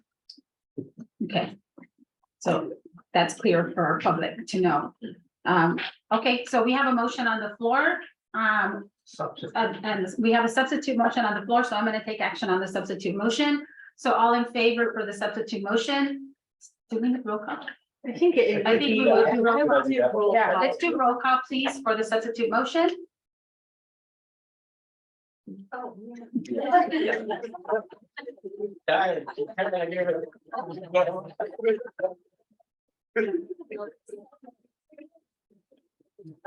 Mayor Velazquez, Yes. Mayor Pro Tem Ben Jimenez, No. Councilmember Alejandro Chavez, No. Councilmember Brian Corlejo, No. Councilmember Fernando Cabrera. Yes. Okay, so the motion fails. on a 3-2. 3-2. So now let's take action on the original motion to move to a 5-district map. Through the chair, point of clarification. Why don't you want the people to vote?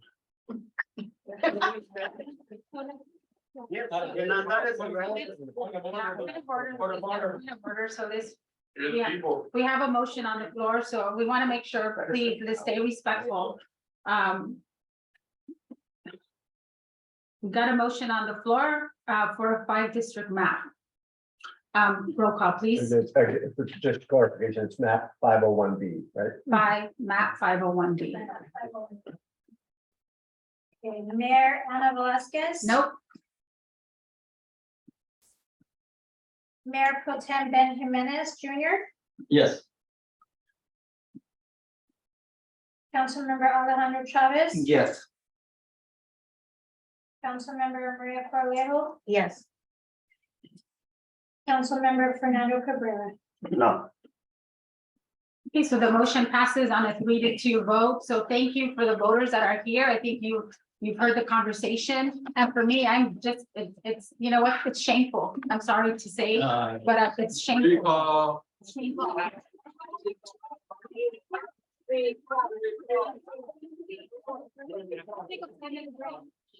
Take a 5-minute break. Recall.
One that's still joining us via Zoom. I know we still have about 38 attendees, so thank you for that.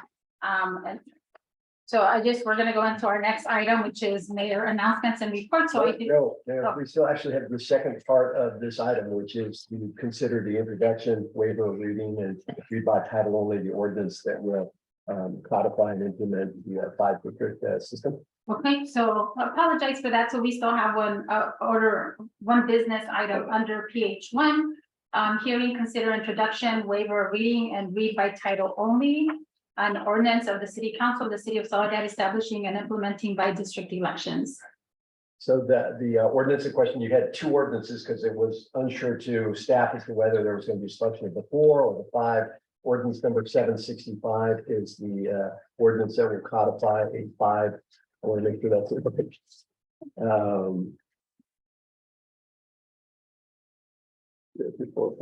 Yeah, so it's ordinance 765, and this is the process and procedure that we'd have to do to amend the code to establish the new by-district system as part of our municipal code.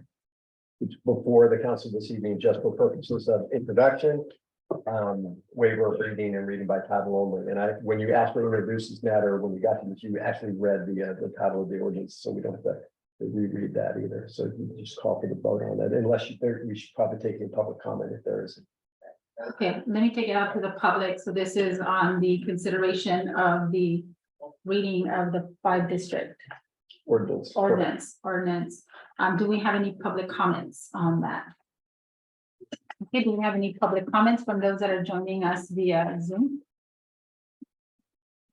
Okay, so seeing none, then we will take you have to. You need to do a motion or? Yes, yeah, this is so it's a our motion? typical ordinance, so we just have So I need- we have a motion and a second, and then the All right, I'll go ahead and make the motion. I think we already introduced and waived we're reading the reading and reading by title, is ordinance 765. Second. Okay, so we have a motion on the floor. Can we get a roll call? Mayor Velazquez? No. Mayor Pro Tem Ben Jimenez Jr., Yes.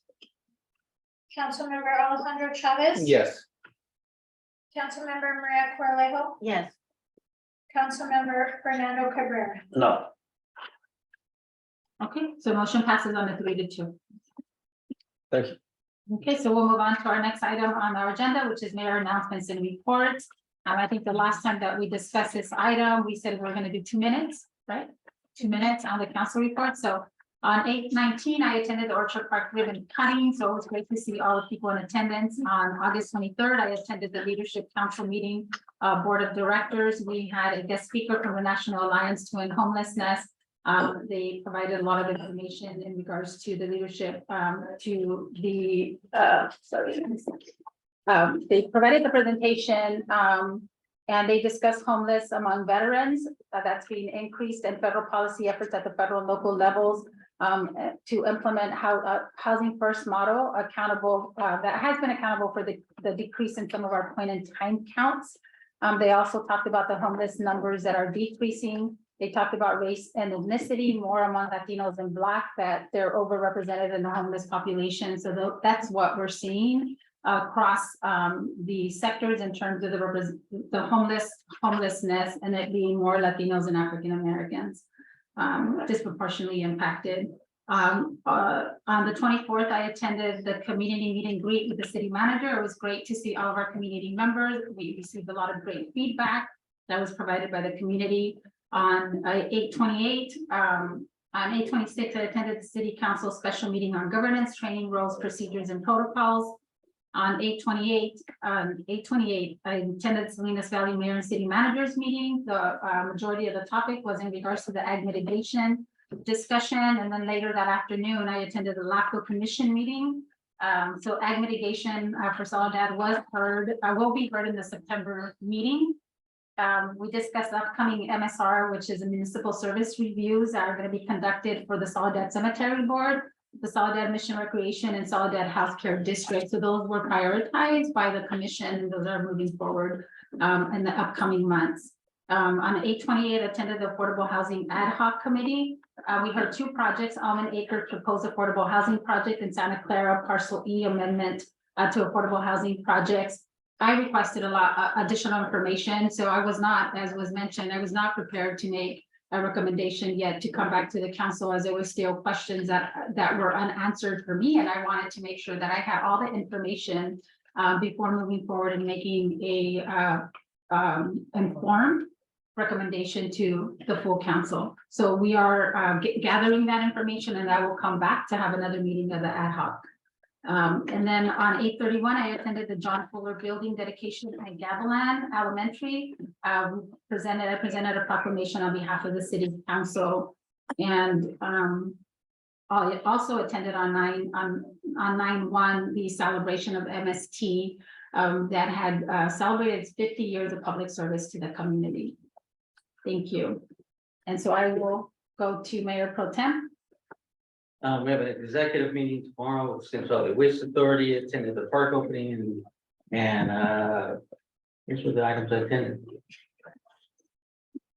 Councilwoman Corralejo. Yes, I attended 3 different events, the August 19th Orchard Lane grand opening. And then also on the 26th, attended along with the rest of the city council, the city council governance meeting that we had. And then on the 28th, I attended the affordable housing ad hoc committee. And I'm excited about the projects that we have coming down the pipeline for those that need affordable housing. Councilmember Chavez. Not a whole lot to report on, but I want to apologize to the council on the meeting of the Transportation Agency of Monterey County, which occurred which happened on the 23rd. When I was heading over there, I got a flat tire, so I didn't get there on time, and the meeting was pretty much finished by the time I got there. We did get one great news regarding TAMSI, and that was the grant that came to the city of Soledad for the Safe Streets over on West Street. And so that was something that was announced there at the meeting, and something that is going to assist our town in making certain that we've got complete streets on West Street, making it more pedestrian friendly, as well as also assisting when we're talking about a bike route on West Street to make it safer. So that is something that is happening. In addition to that, I did attend the last Salinas Valley, South Salinas Valley Broadband Authority meeting. And I think one of the things that's really important is that there are some federal dollars and some state dollars that are coming down the pipeline for some of the pieces that are missing. A lot of it's going to be in the county area, but there are some issues here in our city that would give the opportunity for our residents to have other providers in the future versus just having Spectrum. And so because of some of those grants that could be coming down the pipeline, we have an opportunity for some funding that I think will assist our community, and more so some of the communities out in the rural areas. Thank you. Councilmember Cabrera. No, I don't have any report. We'll move on to next item on our agenda, councilmember praises. And I'll start on this side, Councilmember Cabrera. Wow, so I just don't have a praise per se, but I wanna thank everybody who came to our meeting who were with us in Facebook for your effort or expressing your desire and everything. This is not the end. Keep doing that, keep visiting us, have us, make us accountable for the things that we do. I do wanna point out that we heard you. We know what we have to do next. We know we have to keep our minds focused in bringing the best to you. And thank you so much for showing up. The other thing that I want to mention is that I pass almost every day through the new park.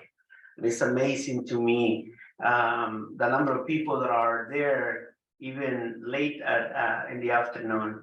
And greetings to that little boy that got his hand stuck in when I heard, I remember one of our nephews did the same thing in our house, and everybody was laughing about him, and we took pictures of him. And I'm wondering if that happened to that little boy as well.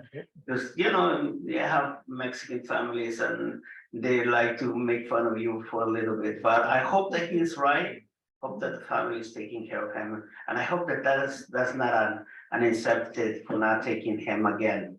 I hope that he enjoys the park for all these coming years. The water is nice. Thanks. Thank you. Councilmember Chavez? Yeah, I think, you know, and seeing those families and the kids over at the new park. You know, I've driven by there a few times just to kind of check it out, stopped in the parking lot there at Hartnell. I had to go to an event there and saw all the families that were, you know, just hanging out and doing things. I think it's something that, you know, has been worked on for so many years. You know, back in 2014, that process started, and, you know, it took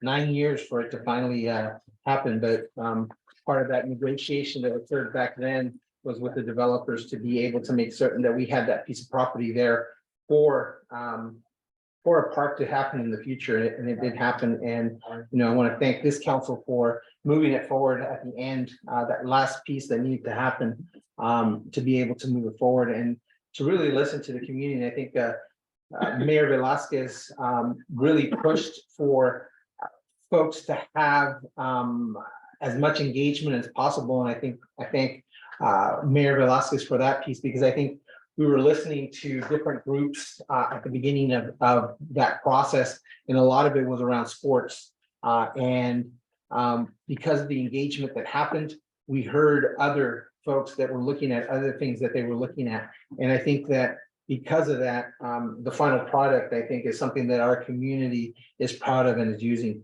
And so I wanted to praise our community for just really treasuring that park, and we hope that it continues to be something that is, you know, just special in our community. And I also want to praise just all the students that are moving on, and they're going to be coming up in October, November, looking at schools to be attending and doing applications to for those seniors to go out to college. And then for those that are looking to see what trades they're going to move into, you know, you're going to start seeing that. So I want to, you know, I think that Councilmember Cabrera has brought up the trades quite a bit. And I think that's something that we need to look at as a council and as a school district to figure out how we can be more supportive in that area as well. Thank you. Thank you. Mayor Pro Tem? Yes, thank you, Mayor. Like, just kudos back, comments that were made about the park. You know, I had an opportunity to take my grandchildren there. I walk by there in the morning, I walk by there at night, and it's always packed with people, and it showed that the need was there. And then how the people go out there and they utilize it. And the other part too is for it to last. We gotta take care of it. We gotta take ownership of it. You know, we gotta pick up our garbage. We gotta pick up that stuff that we toss or our kids toss and do that, because otherwise then we leave it on our city staff, and we don't have enough staff to keep up with all the parks we already have. And then the last item I have is to the group and to everybody that showed up today and tonight and got into the process, were part of the process. And unfortunately, it's not always comes out the way that you want, but it's a process. And by getting involved and being part of it, you can help change that process to the way that you think is the right process for you and for those around you. So this is my second rodeo, and it's the second time I've been through here, and I'm retired. I didn't come back to look for any title or to do anything like that. I just was looking to help my community get better.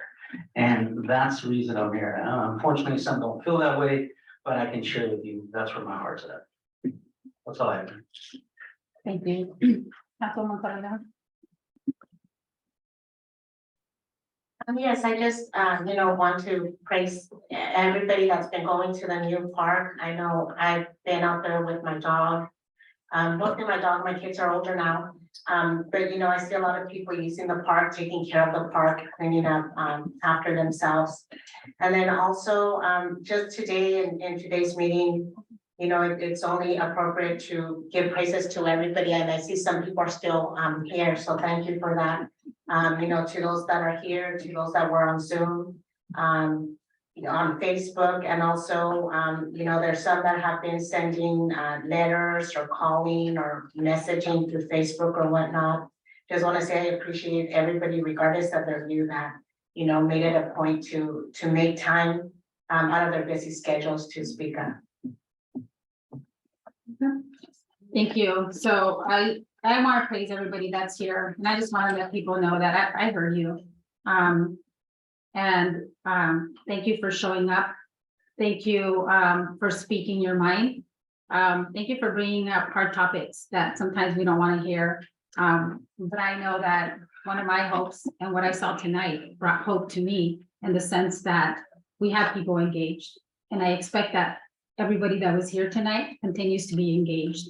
And I hope that we continue to follow the decisions that we make as a council, and we continue to really get engaged and run for office.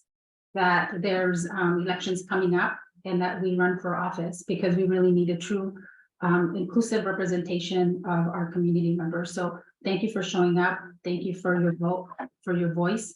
I heard you loud and clear. And I also want to make sure that I thank our police officers that were here. I know that, you know, I was a little bit taken aback by the amount of law enforcement we had. I think our Latino communities, I mean, we know that we can get pretty passionate, but I really don't want to, it's really hard for me to perpetuate something that I know that we hear over and over again, that as Latinos, we can't control our temper, as Latinos, we get violent, as Latinos, you know, whatnot. So I really want to thank our officers for being here, and thank you for the staff for preparing that. But I just think in the future, I mean, I don't want to perpetuate that within our Latino community, that we can't agree to disagree, and we can't civically engage without needing for public safety to be here. So with that, I will go to any future agenda items, and I will take it over to Councilmember Cabrera. No, I don't have any. Councilmember Chavez, I don't have any for this time. Mayor Pro Tem, No.